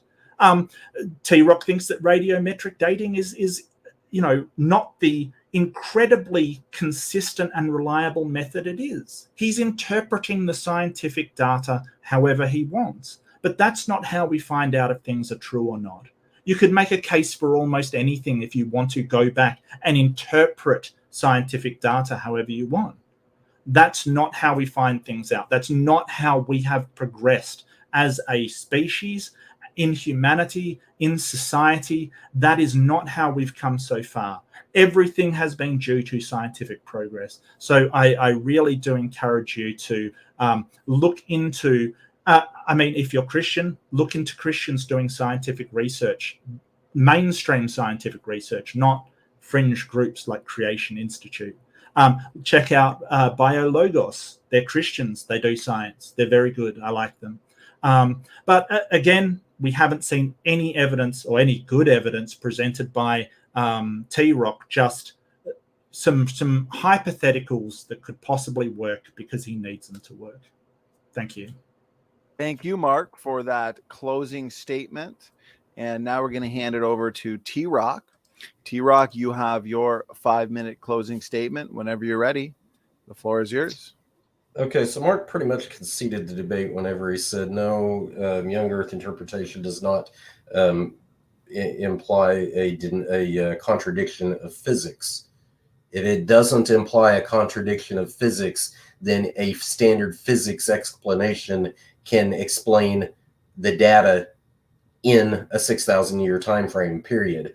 It literally, in order for the 6,000 year interpretation to be invalid, it has to be a contradiction of physics. If it's not, you don't have an argument that says that the physical evidence demands an ancient Earth, period. So case in point is the radiometric dating that's been talked about so much. My argument is that you don't know where primordial uranium, for example, just pick a parent radioisotope, it doesn't matter which one, but you don't know where they came from. And because you don't know where they came from, and you don't know what process formed them, the alternative isn't, and so the big question in radiometric dating is, how do you know that the sample that you trust your date assignment on, how do you know that it started with 0 daughter product? How do you know that? Well, the answer is you don't. The answer is that whatever process formed primordial parent isotope most likely formed daughter isotope at the same time. What happened? When the Big Bang expansion happened, did the parent go left and the daughter went right so that the two would never again meet, so that all we get today is the parent that has decayed to the daughter? And so that 100% of the daughter that we have is strictly from radiogenic decay? No, that's insanity. So there is nothing about physics that demands that you have to accept that all of these age assignments came from 100% radiogenic decay. That's just insanity. There's no logic to that whatsoever. On top of that, because it is extremely reasonable to assume that daughter isotopes are formed through the same processes that parent isotopes are formed. As a matter of fact, if you look at the periodic table of the elements, the daughter, of course, is always lighter than the parent. That's why it's decay. You're losing particles from the atom to produce a lighter isotope. The Big Bang supposedly starts out with hydrogen, helium, and trace amounts of lithium. Those are the very first 3 and the lightest elements on the periodic table. What that implies then is that, and I'm looking, I've got one on the wall, but I don't remember exactly which isotope is the first radioactive isotope on the element on the periodic table. But the point is that the gradient goes up, not down. In other words, heavier elements are formed from the bottom up, not the top down, like radiometric dating implies. They strongly imply that all their dating methods are valid and or can be corrected by basically mathematically removing so-called primordial daughter elements. All of that is insanity. An alternate explanation is that the daughter was formed at the same time the parent was. Whatever process did that formed them both. And the problem with that in the secular origin scheme is that now all of a sudden no radiometric dating method for deep time is valid. None of them. And that's the point. But that's why they reject that thinking, not because physics demands it. Physics does not demand that. On top of that, add to the fact that we've got a magnetic field that follows standard physics electromagnetic decay curve. And it's going back in time just a few thousand years, elevates the magnetic field strength way too high to support life on Earth. Thank you. And so the magnetic field decay rate is strong evidence that the Earth has not been around for billions of years. There is no mechanism that supports that, not the alleged dynamo mechanism either. The Earth is not a dynamo. I've already pointed this out. I think every geophysicist in the world knows this. The core is turning at the same angular velocity as the mantle and the crust. It's all moving at the same speed. That's the antithesis of a dynamo. The sun, on the other hand, has a so-called differentially rotating core, which means the core is going a different velocity than the outer shell is. But to put a finer point on it, Okay, velocity is a vector, meaning it has direction and magnitude. And in this case of the sun, both are different from the outer core, and you can have this dynamo effect in the sun, but you can't have it in the Earth. Okay, TRock, thank you for that 5-minute concluding statement. And with those concluding statements, that concludes the debate. And now we've got an audience Q&A to enjoy with lots of excellent questions. Gentlemen, since we have basically just hit the 3-hour mark, again, great endurance from the both of you. Would you both like a couple minute, restroom break? Oh, I'm yes, good. I need to get a drink of water real quick, and I will be right back. Okay, go ahead. Mark, you've evolved past the need to take breaks, so it's very impressive. Coffee and nothing more. Yeah, so this has been a long one, I guess. I do apologize, but that's been really long. No need to apologize. There's no better way to spend a Saturday night, and in your case, Mark, correct me if I'm wrong, a Sunday morning. Sunday morning, yeah. Sunday morning showdown for some. Saturday night showdown for others. So yeah, absolutely. No, it's a great way to spend a Saturday, and great way to spend a Sunday. Absolutely. This has been a great debate. I've really enjoyed it. The time has flown by, I got to admit, but I am getting a little tired now. Most people don't understand how much sort of debating takes it out of you. You have to use your brain a lot, and I might get my wife to get me another coffee, actually, while I wait. Thank you, sweetie. She's wonderful. And I do want to thank you. I think I mentioned in my opening, I do want to say that you've been nothing but absolutely professional and courteous and a really good host. So I do want to say that. I've always had a very professional interaction with Donnie. More than some other debate channels, I got to admit. I won't name names, but certainly more professional than others. But well, I do appreciate the compliments and the kind words, Mark. You're always professional, and this debate specifically, as you've put it, 3 hours. I guess until you get into the world of debates, you don't realize just how quickly 3 hours can go by. Yeah. On a heavy topic like this, you almost need 3 hours just to, discuss each of the important points. So you and TRock, you guys made for a really professional debate, and I like that you guys came in swinging. You guys put in the work, and so I want to thank you both for that, especially if TRock is listening. For the audience sake, let me remind you. So we've been consistently doing about 4 to 5 debates a week. And typically we'll take Sundays off. So tomorrow we've got Sunday off, and my recommendation is if you're not caught up on this week worth of debates, please do check them out. We've had a good diversity of topics, and we will be back here, as a matter of fact, this week with a debate between Kent and Kennedy. And so, Mark, you kind of helped set this one up, so I want to thank you for that.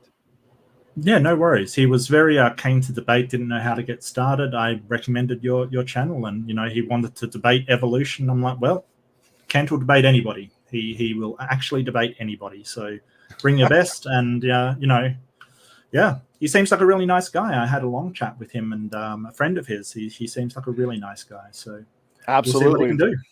Yeah. So I appreciate that, and anybody who wants to debate the topic of evolution, yes, you know who to refer them to. And so we've got this one and his friend, as you've pointed out, Mark, Evan. So I've been talking. Evan's going as well. Fantastic. Yep. Yeah. Oh, great. We've got them both. So Evan and Kennedy, we've been chatting via email, and they are excited. And I'm excited to have them join the debate community here. And so hopefully this will be the first of many. So we've got those debates, and anybody who's in the chat, just make sure you're subscribed, because we do have debates on other topics as well. Monday, we're going to kick off the week with not a science-related debate, a debate on theology. So this one will be the Great Limited Atonement Debate. 2 seasoned debaters here, Dan Chapa and Turretin fan. So with that, TRock, good to have you back. And Mark, I guess we're just going to jump right into these questions. You're both seasoned. I just wanted to mention, I thought it was radium, the first one on the chart. I was wrong. I had to look it up. I wasn't sure. I thought it was radium. It's not. It's polonium. So that's the first first radioactive element on the chart. Okay, perfect. Just FYI, I mean, yeah. Thank you. And TRock, as you were gone, getting a drink of water, I was just complimenting you both for, you know, coming and swinging, but keeping it professional. I appreciate the way that you guys, you know, make your points with no interruptions and just kind of go back and forth, equally timed that way. So very enjoyable debate. I had a blast and the audience had a blast. And with that, I am going to put a timer in terms of the audience questions, because we've probably got enough questions. We could go for 4 hours. So I'll start the timer. We'll say no more than 30 minutes and we'll get through as many questions as we can. So with that, let's start basically at the beginning. So I haven't really had a chance to read through every single question in detail, so we'll work through them together. So here we go. First question comes in from Taylor K. And this question is for Mark. If the Earth is really billions of years old, why is there still helium found in rocks, given the current rate at that it leaks into the atmosphere? Let me say this before you answer, Mark. Given the comprehensive nature of the debate, a lot of these questions are probably going to pertain to topics you've already discussed during the discussion itself. So apologies ahead of time. Go ahead. No problem. So helium does get trapped. That wouldn't account for the decay. However, what I first said was that uranium-238, as it decays, it releases an alpha particle, as do some other radioactive elements. Alpha particles are 2 protons, 2 neutrons. That is a helium nucleus. So element number 2 is helium. So that is why we still have helium, because it's been created by radioactive decay. Very, very slowly, I might add. Okay, I appreciate it. TRock, if you'd like to add anything, go ahead. Yeah, that's a great question. Again, it's super easy to go down these very long rabbit trails. But this is a really interesting one, because there should not be helium in those rocks, period, if the Earth is 4.5 billion years old. And the reason is because helium, being an inert gas and being very, very small, will slip through crystal lattice structure quite easily. And more specifically, it's temperature dependent. So the answer Mark gave is not actually an answer. It's, yes, we know there's radioactive decay. We know that the decay rate is slow. The problem is that the escape rate of helium at the given temperatures are much faster than the rate of radioactive decay of the uranium. If it's faster, that means it cannot accumulate. That means that for any given atom of helium that is produced from an alpha particle is going to escape before the next one comes out, so to speak. It's not quite that cut and dry, but you get the idea. If ever so often an atom of helium is produced, the one before it has already escaped at the extremely slow rate. So the problem here is that where these samples were pulled, they were pulled, and I'm going to have to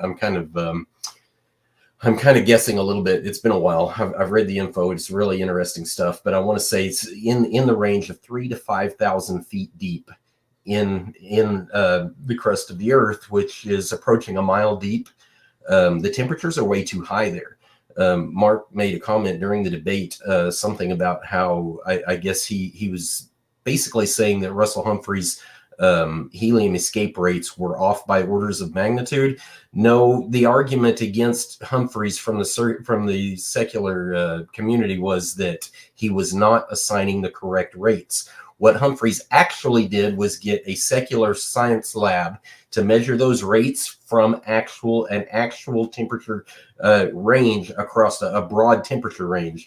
The pre-existing scientific information in the literature did not do that. It extrapolated escape rates for given temperatures. It did not directly measure them. Humphreys had them directly measured, and they did come out different than the literature previously stated. But that was a big lesson learned for the secular science community. It was not an error on Humphrey's part. Bottom line is the helium escapes too fast under the given temperature conditions, and there is no way to justify a 1.5 or a 4.5 billion year timeline given the difference in those two rates.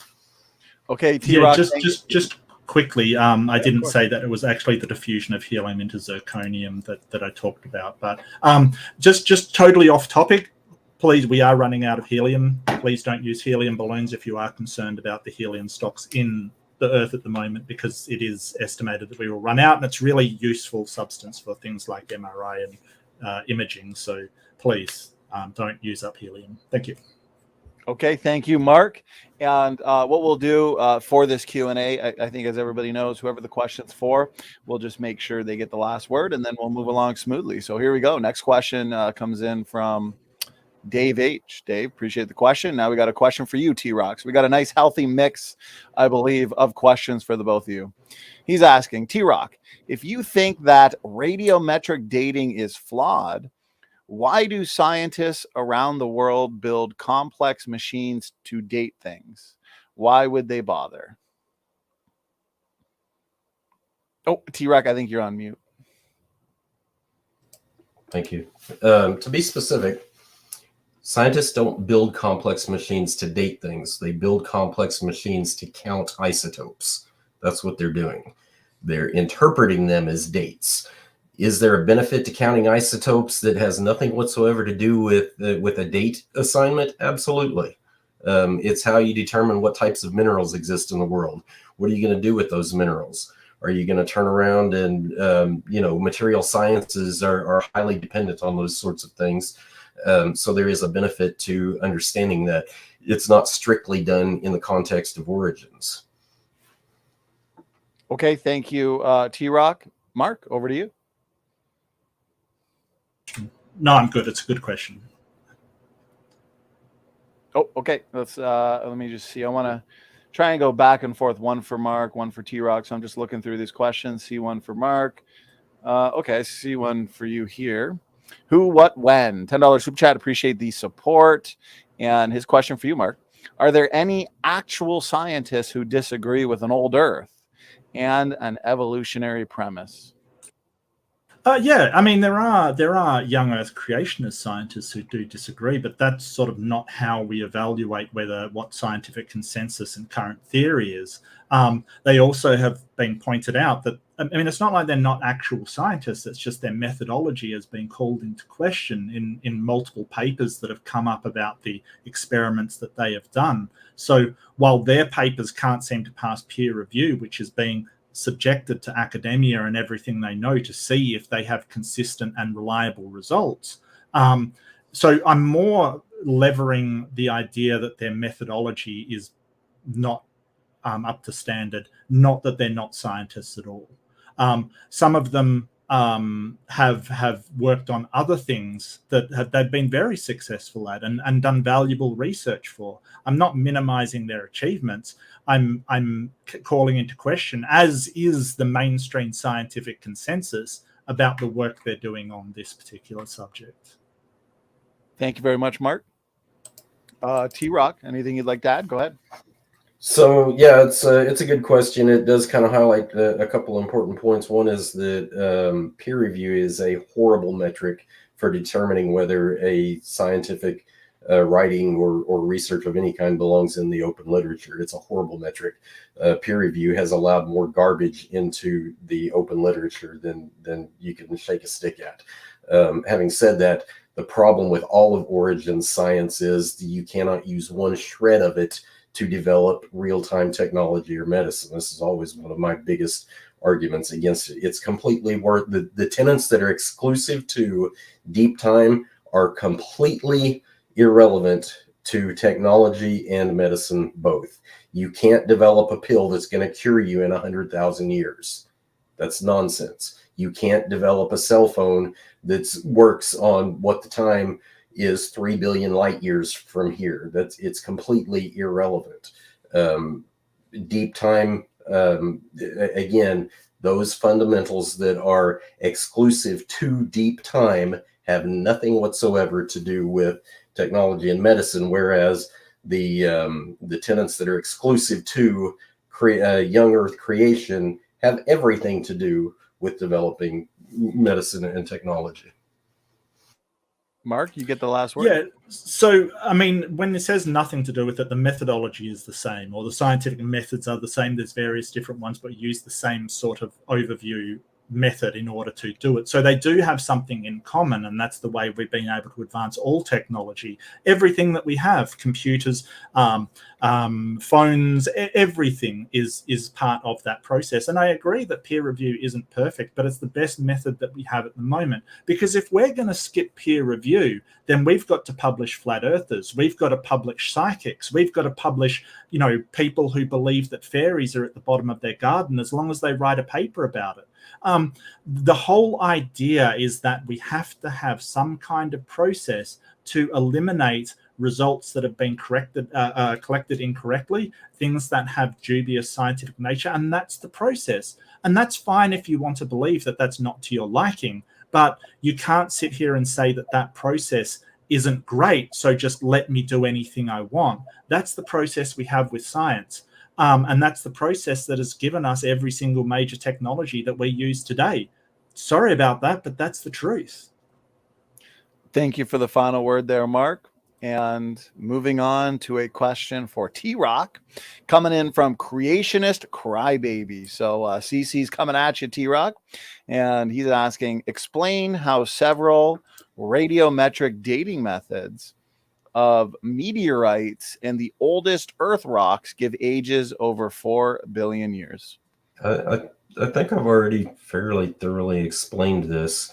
Two alternatives exist. Either you assume that 100% of the daughter isotope came from radiometric decay, or you don't assume that and you don't have a dating method. They give these alleged ages of 4+ billion years because that's the ratios that they exist in. But that is still just question begging. You haven't explained how 100% of the daughter isotope came from radiometric decay. And I'm saying a far more logical explanation in standard physics is the process that created the parent isotope also created X amount of the daughter isotope at the same time. Appreciate it, TRock. Mark, anything you'd like to add? Yeah, so this is sort of just a wild speculation. We do see rocks form, like igneous rocks and metamorphic rocks. We have seen them form on Earth at much younger ages, so we can sort of evaluate how much of the parent element is in there. But you're saying, so TRock saying, well, there's more of the daughter element in there, but he hasn't got any basis for that. Things like potassium argon, as I pointed out, we know it contains no argon because argon's a gas. So our samples collected from the very deep inside, we know has to have come there through radioactive decay because argon does not appear like that in recent examples. So this whole idea, this premise that he's like, well, we don't know the daughter element. No, we kind of do. And that's just sort of science denial again by TRock.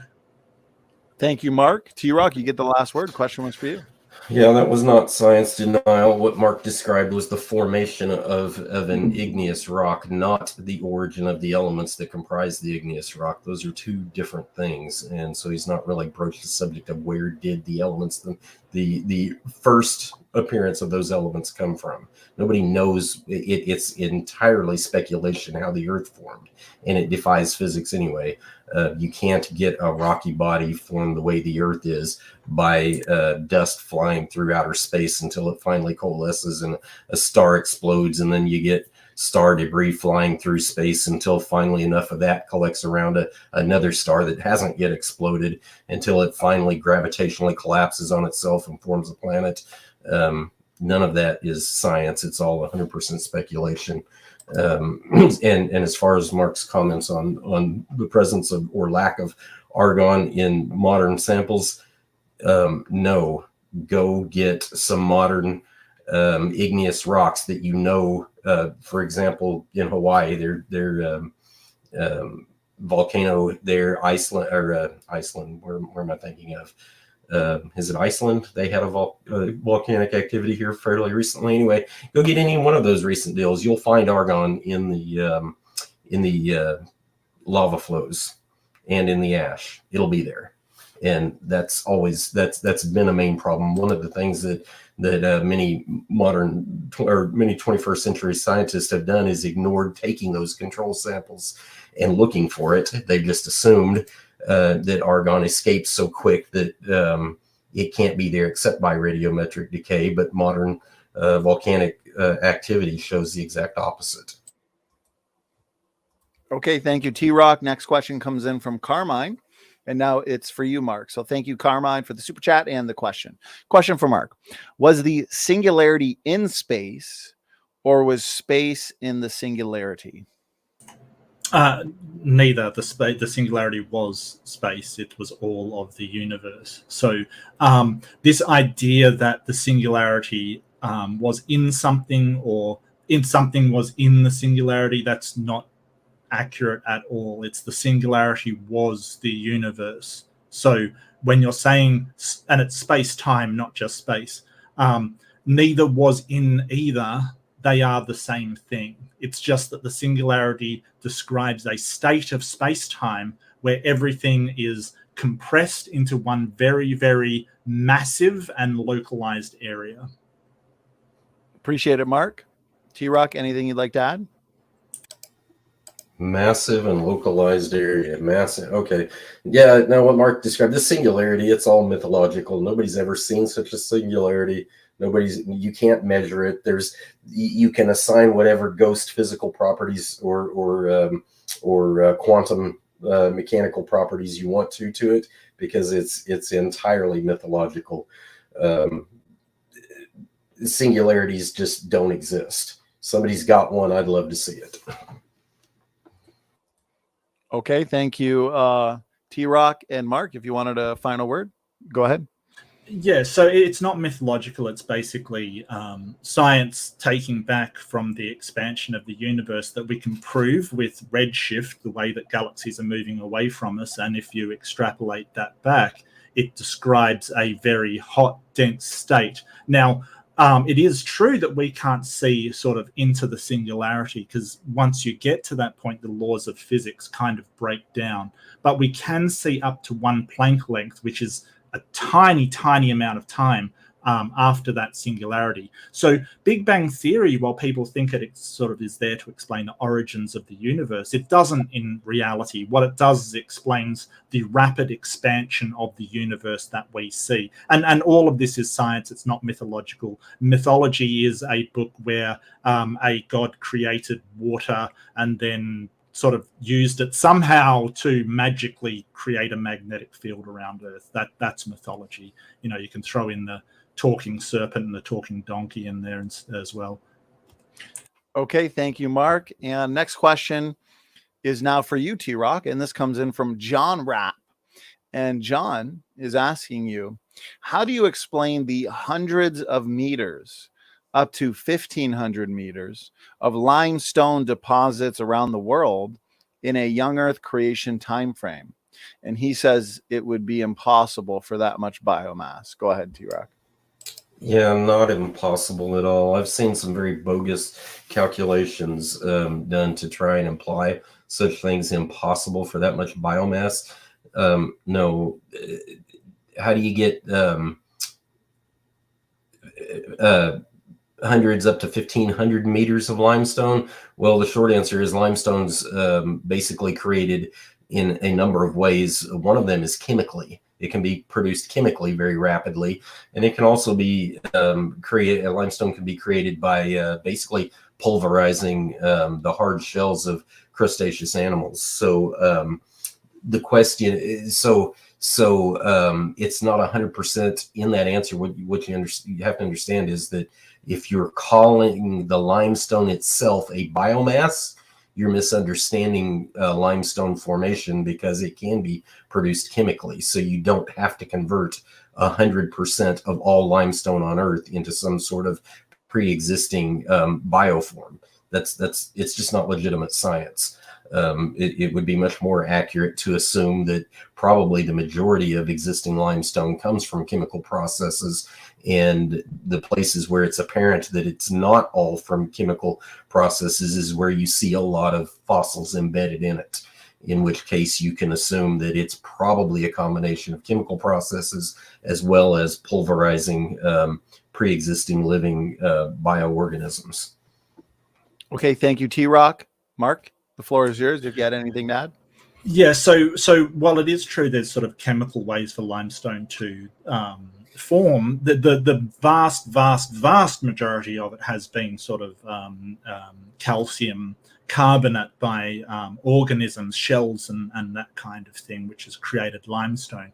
To do this volume of limestone, you would need millions, if not billions of years of these organisms dying. The fact that it can form chemically is not what we see when we analyze these limestone deposits. We mostly see the calcinate carbonate from shells and other sort of sea creatures. There is no possible way that the amount of calcium carbonate we see could be deposited by creatures within a 6,000 or 10,000 year time scale. It is literally impossible. So it is a good question for the creationists to have that they don't seem to have an explanation for. Thank you, Mark. TRock, question was for you. Get the last word. Yeah. Again, just he's basically just throwing out there claims that are completely unfounded.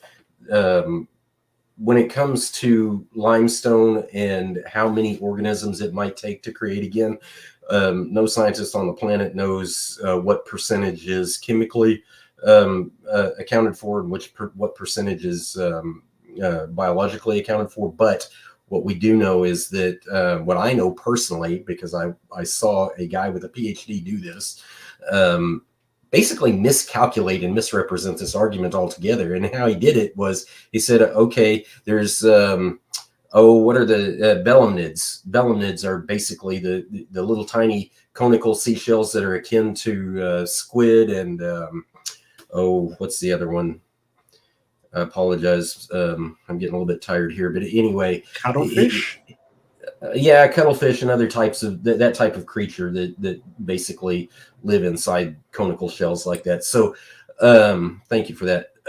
But the point is that he made this long argument about how there are so many belemnids on the planet that the density of them is way too thick to account for in a 6,000 year time frame, just like Mark's doing here. Except the PhD that made this argument was actually has a PhD in biology of all things. The problem is that he did his math on a 2D surface, and so it wasn't a very PhD-like argument. Belemnids don't exist in a 2D surface; they exist in a 3D environment. And when you convert his numbers to a 3D environment, you find out that they occupy actually a very small percentage of the total ocean volume that's out there for them to live in. So no, those are completely empty claims that there are too many crustaceans in the fossil record to account for 6,000 years. Okay, thank you for the final word there, TRock. Next question comes in from Stephen Tibbetts, and he's got a question for Mark. And so he's asking, if the universe stretched like a balloon, wouldn't things show a slightly curved path unless we were exactly at the center of the balloon? By the way, he says they made light go 300 times light speed, I'm guessing. Yeah, okay. So the universe isn't like a balloon. I was just using that as an analogy to try and explain how expansion works, to try and explain that it's all points expanding at once. So the curvature of space-time, in a way that's very, very difficult to understand. If you did proceed in a straight line, it would curve back to where you started from. But that's just sort of Einstein's theory of relativity that sort of says that. It's very difficult. But space-time does curve. We know this because sort of the fabric of space-time, when you put a large enough mass, there is a curvature to it. That gravity is sort of the effect of space-time curving, where everything falls into that curve. Time also slows because space-time, when you do curve space-time, it basically runs along a longer track to get to the same point. But yeah, I mean, talk to a physicist. I'm not aware of us accelerating light to 300 times the speed of light. Give me 1 second. I'll see if I can find that out. 300 times the speed of light.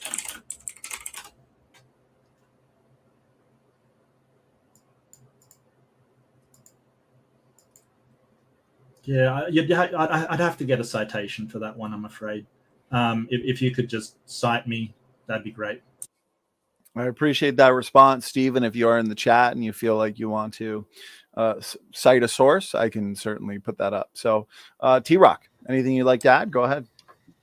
Yeah, I'm apologize to the questioner. I'm going to ignore the second piece of that altogether. I don't really follow those arguments too much, but for the main piece of the question there, wouldn't show a slightly curved path unless we were exactly at the center of the moon.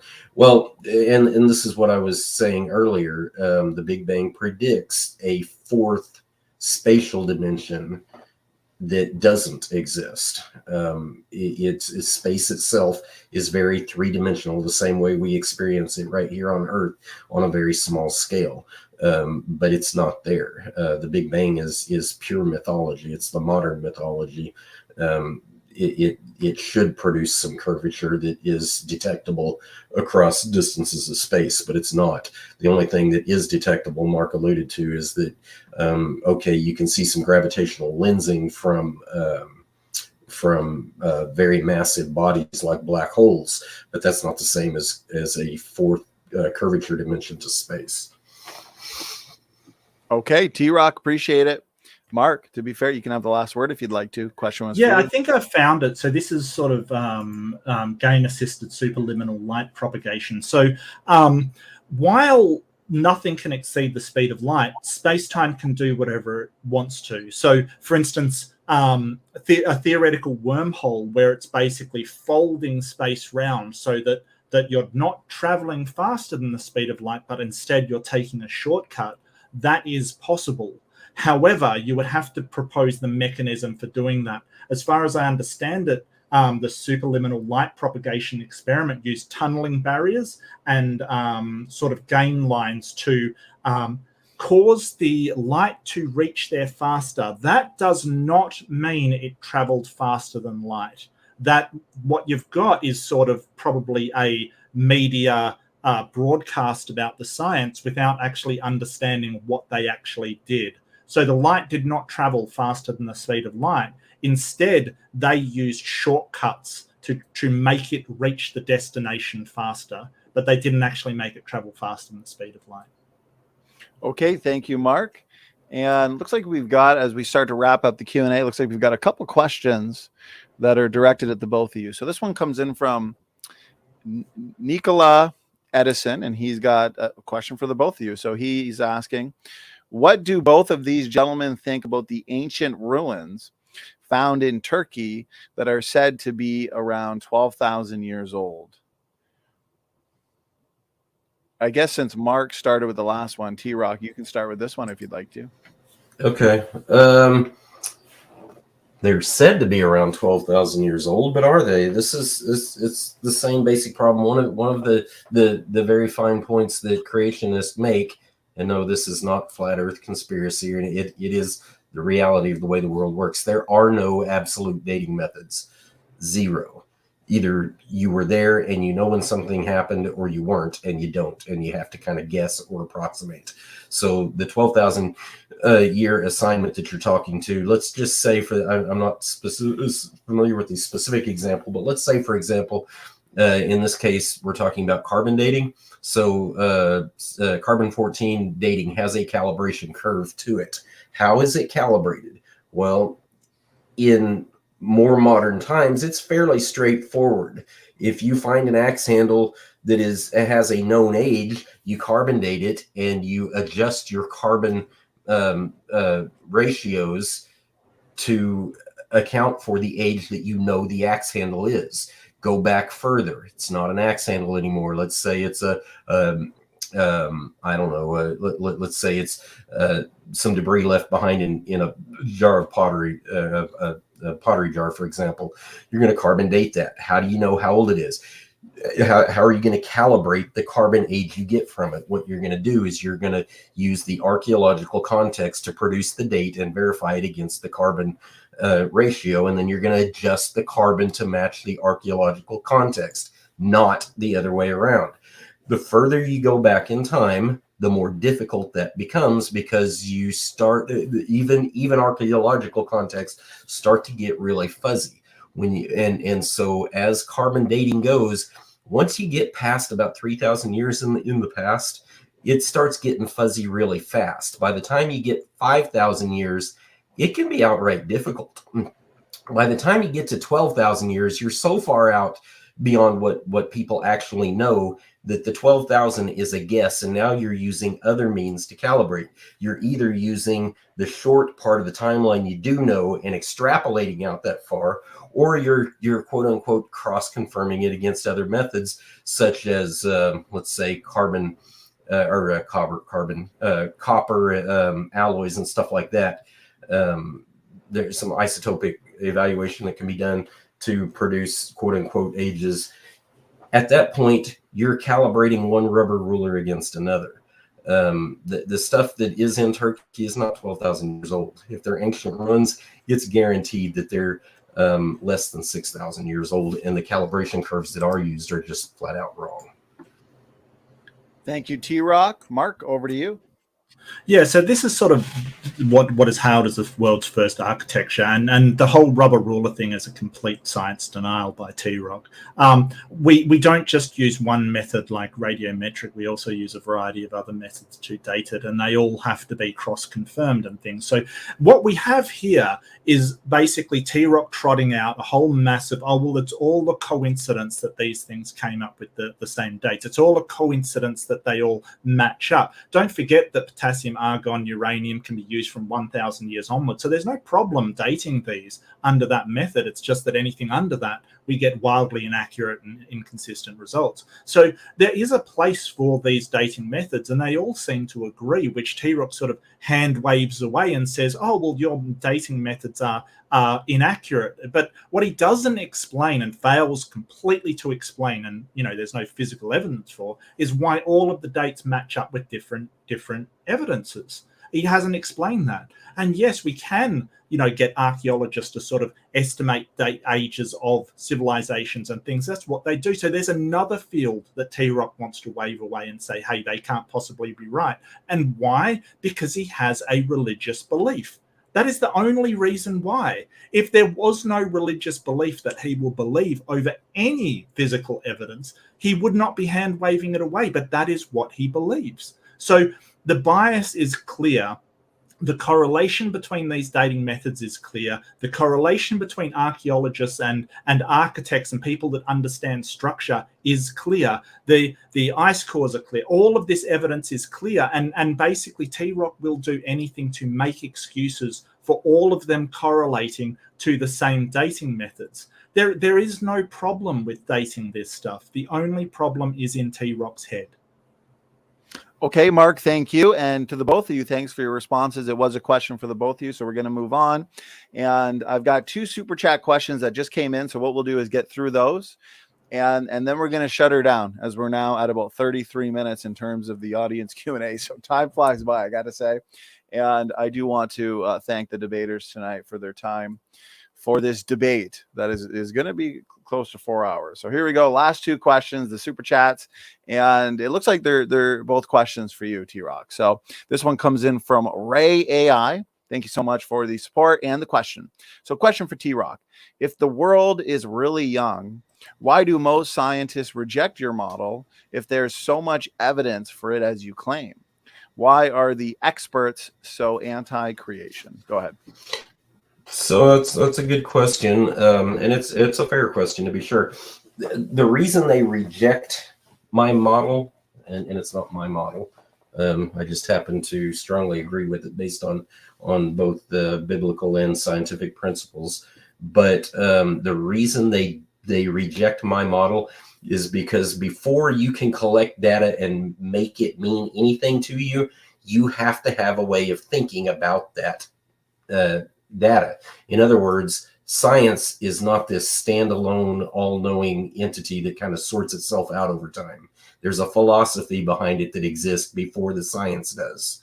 Somebody had to decide why it was necessary to collect data before they started collecting data. So it's much more of a philosophical question as to why they reject it. They reject it because when they, in modern science, and actually modern, meaning relative term, go back a couple hundred years ago, scientists had already decided they are going to reject any and all explanations that are not purely materialistic. Period. Once you do that, you've eliminated one of the logical possibilities to explain the data completely. So how is it going to come up on your radar, or how are you going to accept anything that violates that tenet of your science of philosophy? Appreciate it, TRock. Ray, again, thanks for the support. And Mark, anything you'd like to add? Yeah, so thanks, Ray. Really appreciate it. The whole point is that we don't take biases into science, or we take as few biases as we possibly can. And TRock's basically outlining how basically the creationist scientists are taking their biases first and then going in to prove those biases correct, which is what we want to try and avoid. Now, don't forget that the age of the Earth wasn't always 4.5 billion years old. It wasn't always that number. I think that geologists sort of thought it was in the millions first off when they first started doing it, and sort of presented that.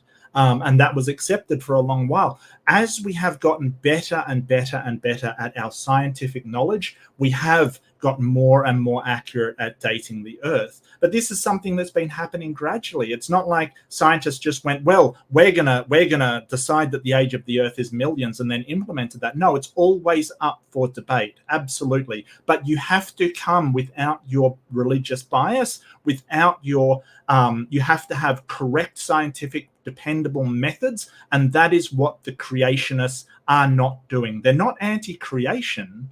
The experts are anti-bad methodology.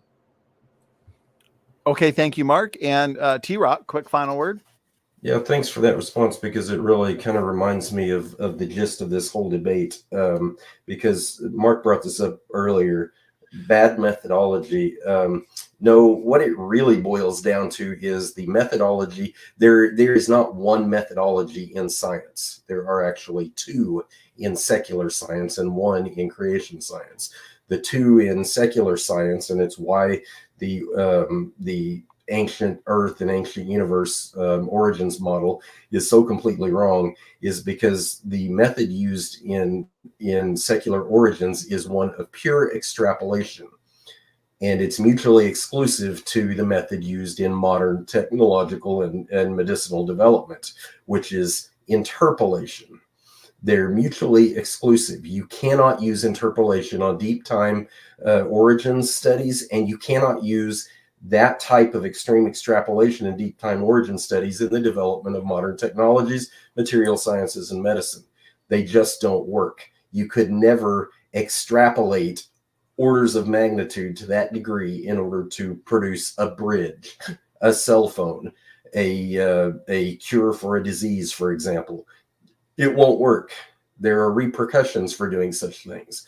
Instead, in the young Earth model, you use interpolation in origins and you use interpolation in modern scientific development. So why do most scientists reject my model? It's because they insist on extrapolating origins and interpolating modern technological development. TRock, contrary to common sense, by the way. Okay, appreciate the final word. And here we go. We've made it to the end. This is the final question. Final super chat comes in from Lyle. Appreciate the support. Question for TRock. Do you accept age of the date given of the Dead Sea Scrolls and whatever method science used for this specific dating? In short, I'll say by and large, yes, I do accept them.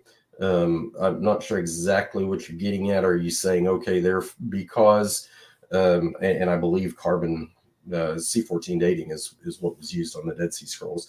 I could be wrong on that, but if you're implying that C14 dating is accurate in a YEC view for some things then why isn't it accurate for all things? I've kind of alluded to some of this before, but you can't.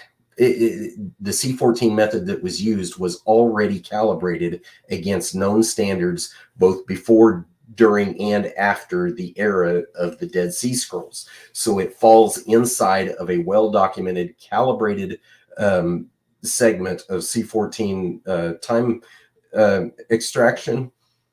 And so it's going to be correct. And so specifically what that means is some sample that was known to be older than the Dead Sea Scrolls because it had a solid archaeological context to trace the age to, was dated, calibrated carbon-14 against that date, again correcting carbon-14 to the archaeology, not the other way around. Something that is younger than the Dead Sea Scrolls, known by an archaeological context, also calibrated against. Dead Sea Scrolls is right in between them. It's going to be correct because the corrections have already been made. But when you start talking about things that go beyond the scope of written history or a sound archaeological context, for example, you find bones in a cave, there's no real archaeological context to it unless tools exist with it, for example. And if tools exist, then you have to compare tools to some local community that supposedly existed around the same time, and then start forming it based on a proximity to the cave, not the cave itself. So again, you're talking about this long history of how dating methods are calibrated. And I'll reiterate this one more time. It's a rubber ruler when you get beyond written history, because yes, I'm well aware there are many methods for dating that are out there, but they're all calibrated against each other. If they're calibrated against each other and not an actual known standard like written archaeology, then you're guessing. That is literally all you're doing. So in short, yes, I'm happy to accept the ages assigned to the Dead Sea Scrolls based on interpolated data. Thank you, TRock. Mark, over to you.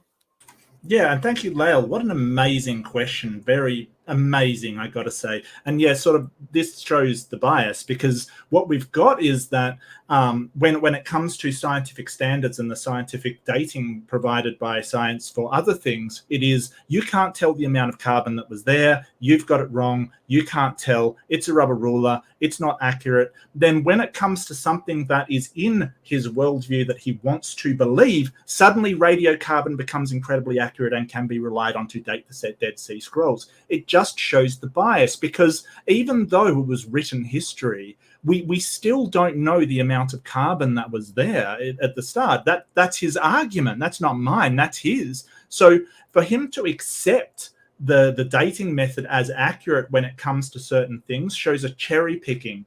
It's accurate when it comes to my thing that I believe in, but it cannot be accurate for scientifically for the other things that we measure, like say, a temple 12,000 years old. Why is it that the Dead Sea Scrolls with carbon-14 we can measure perfectly accurate? For something that is 2,000 years old, but 12,000, no, it suddenly becomes inaccurate. It's because of bias. It is because that is the thing that he does not want to believe. There is no reason, and I think that the dating of the Dead Sea Scrolls is accurate as well, because I think carbon-14 is an accurate dating method. And the measurements is not measuring one against the other. It is measuring the decay of atoms, which is consistent. It's a consistent measurement. So, the whole idea that, and he's already admitted that to the half-lives of these elements. So he has already conceded that these decay rates are accurate. Why we can't use that to make accurate measurements, if A, the time is known, and B, we know them to be consistent, is beyond me. And it just shows that whenever something he wants to be true is measured, suddenly the methodology becomes perfectly accurate. This is the bias that we just cannot allow into science. Thank you, Mark, for the response. TRock, you get the last word. Go ahead.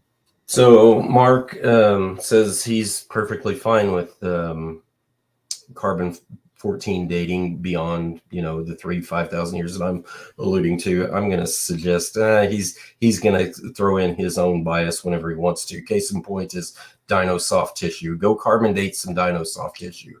If you find stretchy, spongy, elastic dino soft tissue, it's going to have carbon-14 in it. Is Mark going to accept the carbon age of a dinosaur soft tissue that can only go out to approximately 50,000 years or so? Absolutely not. Why not? Because his bias says that carbon-14 shouldn't be in there. And if it is, I'm willing to bet what he will fall back to is the same rescue device that most secular origins people fall back on. They're going to say contamination or background radiation or something to that effect, which is completely bogus.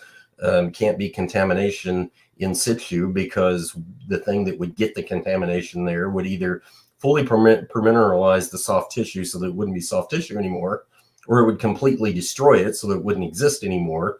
So the whole contamination thing doesn't work, and Mark doesn't agree with carbon-14 dating when it contradicts his presuppositions anyway. For me, I'm not inserting bias. What I'm doing is inserting good scientific common sense.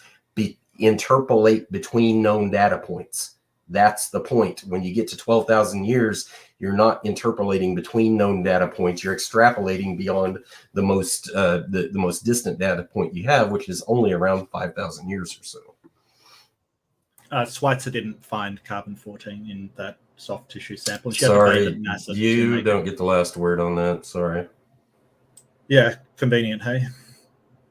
Okay, guys, that wraps up the epic, nearly 4-hour debate on the age of the Earth. Feels like just a few minutes ago when we were chatting it up backstage, and here we go, 4 hours later. So congratulations to the both of you. I think this debate may just be the most comprehensive on these specific topics. So to the live chat, thanks for all the questions that came in. And really, we still could only get through a fraction of them, and that's about a 50-minute audience Q&A. So to the debaters, I got to thank you both for making a debate to remember. And, you know, if it wasn't for the generosity of the debaters on this channel that give us their time, we wouldn't have so many awesome debates. So with that, I want to give these gentlemen some final words and final thoughts. And why don't we start with you, Mark, since you're unmuted? Thanks for doing this. Yeah, go ahead.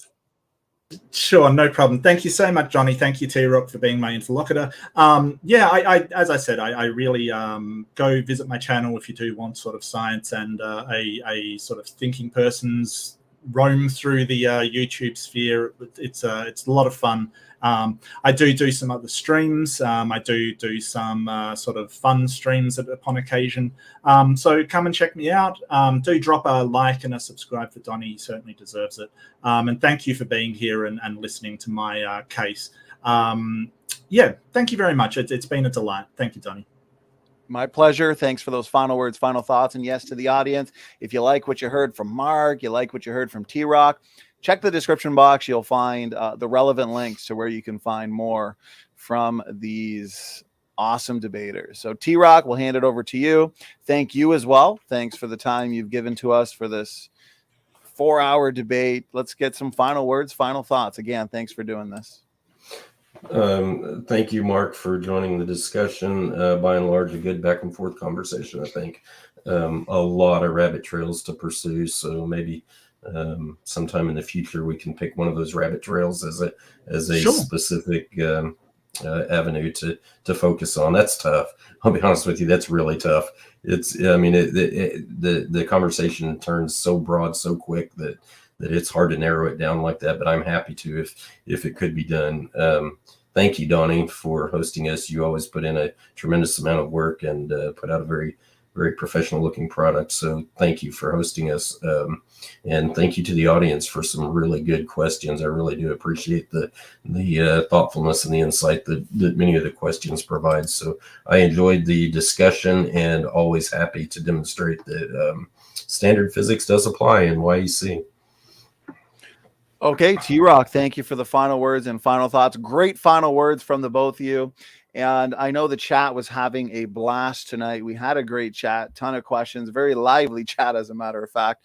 And so if you enjoyed this debate between Mark and TRock as much as I did, gentlemen, you guys had a debate maybe going on a year now. I'm not sure, but you guys had a debate. I think it was the evidence for God.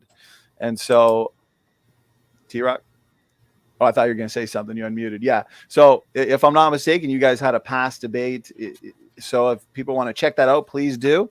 And we'll probably have a round 3 at some point in the future. So with that, I'm going to let these debaters get out of here. I appreciate their time. I'm going to stick around just for 5 minutes going over some announcements and some reminders. So with that, again, Mark and TRock, thanks so much. And we will talk to you soon. Hey, it's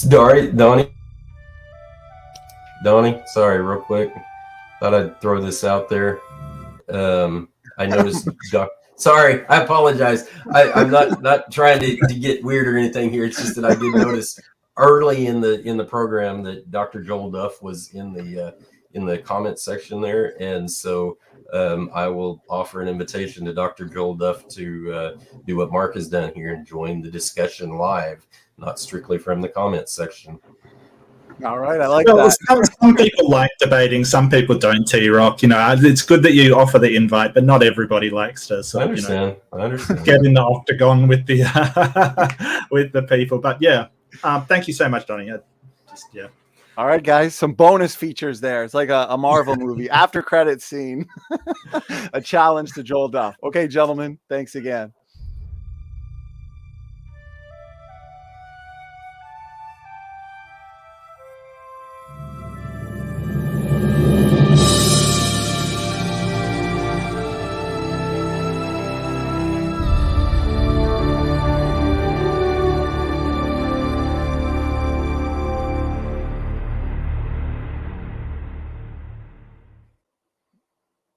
Okay, there we go. Another one in the books, as I like to say. Doki Doki says bonus scene post credits. Yes. And you know what? Maybe we should make that a thing from now on for these Saturday night showdowns. I've been looking forward to this debate for quite a long time. TRock, Mark Reid, I believe they're both experienced debaters, great debaters, and they did not disappoint. This was comprehensive. We're going on about 4 hours. And another thing I appreciate about Mark and TRock is they come in swinging. They put in the work. They do some serious prep, you can tell. And, those are the best kinds of debates to moderate and host. They're the most rewatchable debates, and they're the kind of debates that you learn the most from as well, because critical thinking is important. And one way that we uphold critical thinking is by hosting so many of these awesome debates. And we want to get, debaters of different views into the debate octagon to hash out these differences and discuss these topics in a professional and sophisticated manner. And that's something TRock and Mark Reid have both done. I'm sure we'll get a round 3 at some point in the future. So, what I want to remind everybody about, my brain's about to shut off too after 4 hours, but we've got tomorrow off and we'll be back Monday. So this one's going to be, what is the true meaning of 1 Timothy 4:10, the great limited atonement debate. So that brings to mind, for 2023, I'm now booking. I've basically got January fully booked. I've maybe got a couple spots open. And now I'm working to book debates for February and March. And January specifically, I should get them up on the channel sometime next week once I get the thumbnails in. And so we're going to have Paul Price. He's going to be jumping into the ring. He's going to be debating Snake was right in January on evidence for God. Paul Price and I are also going to be doing a show specifically on Behemoth. So it's going to be titled, addressing liberal scholarship on Behemoth. So that's going to be a lot of fun as well. I've also just booked another debate with Jamie from 215 Studio Official. He'll be debating Grayson. So that's coming up. We're going to have Nephilim Free. He's coming back for January. He's going to be debating Ryan Adler on dinosaurs and man. Did they coexist? We've also got, let me think what comes to mind. We've also got, I'm keeping my thumbnail guy busy, put it that way. I've sent him a whole list of events for January. Pastor Chuck, who's been in the chat many times, he's going to be debating Steve Christie from the Born Again RN YouTube channel. They're going to be debating, do Orthodox Christians worship the saints and Mary? I believe that's the exact question they'll be debating. So that is going to be a lot of fun. And with that, I get a ton of requests almost every single day from potential debaters, those that haven't really entered the debate octagon, but they want to. And so my routine is typically, introduce myself. We'll have a little back and forth discussion. And then I will make sure to ask, what are their top 5 topics that they'd like to debate. And so I've got a good amount of people broken up into various lists, people that want to debate creation evolution, people that want to debate soteriology, people that want to debate, the Trinity. And so I've got a lot of potential debaters on specific topics. And so I'm looking specifically for people who are interested in debating for the pro-reformed side. Okay, so I've got a lot of potential debaters who want to debate against the Reformed side, specifically limited atonement. So if you're interested, you hold to the Calvinistic perspective, you could say, and you want to engage in debate, even if you're a first timer, reach out to me, send me an email, and we'll work on the details. Also, anybody for 2023, as we continue with the Evolution Debate Challenge series, if you're interested in debating the age of the earth, the global flood, evolution, typically the ones associated with our group that are always willing to debate. And so the young earth creationists that are always willing to engage in the Evolution Debate Challenge series, Kent, obviously. So we're looking for more debates for Kent Hovind for 2023, and TRock, myself, Professor David McQueen, and Nephilim Free. So if you're interested, you're on the opposing side of, let's say, young earth creation or separate ancestry, reach out. We want to make sure 2023 tops 2022. So reach out to me via email or just go to the website and click the contact section. Another topic as well. So we've got a big debate coming up. And it's an informal debate. The end of the month, January, this is going to be Dr. Stephen Boyce and Will Kinney, Bible translation discussion.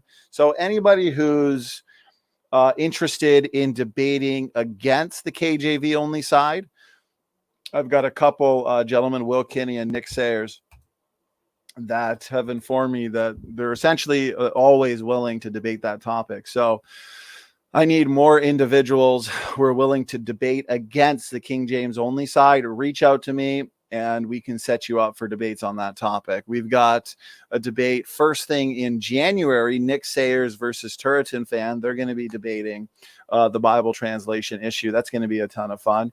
And also, we've got this one I'm extremely pumped for. As everybody knows, I'm an eschatology geek. Okay, so I'm pumped. We had a debate last month, Pastor Matt First versus David Preston on who is Israel. That debate was excellent. Please do check it out.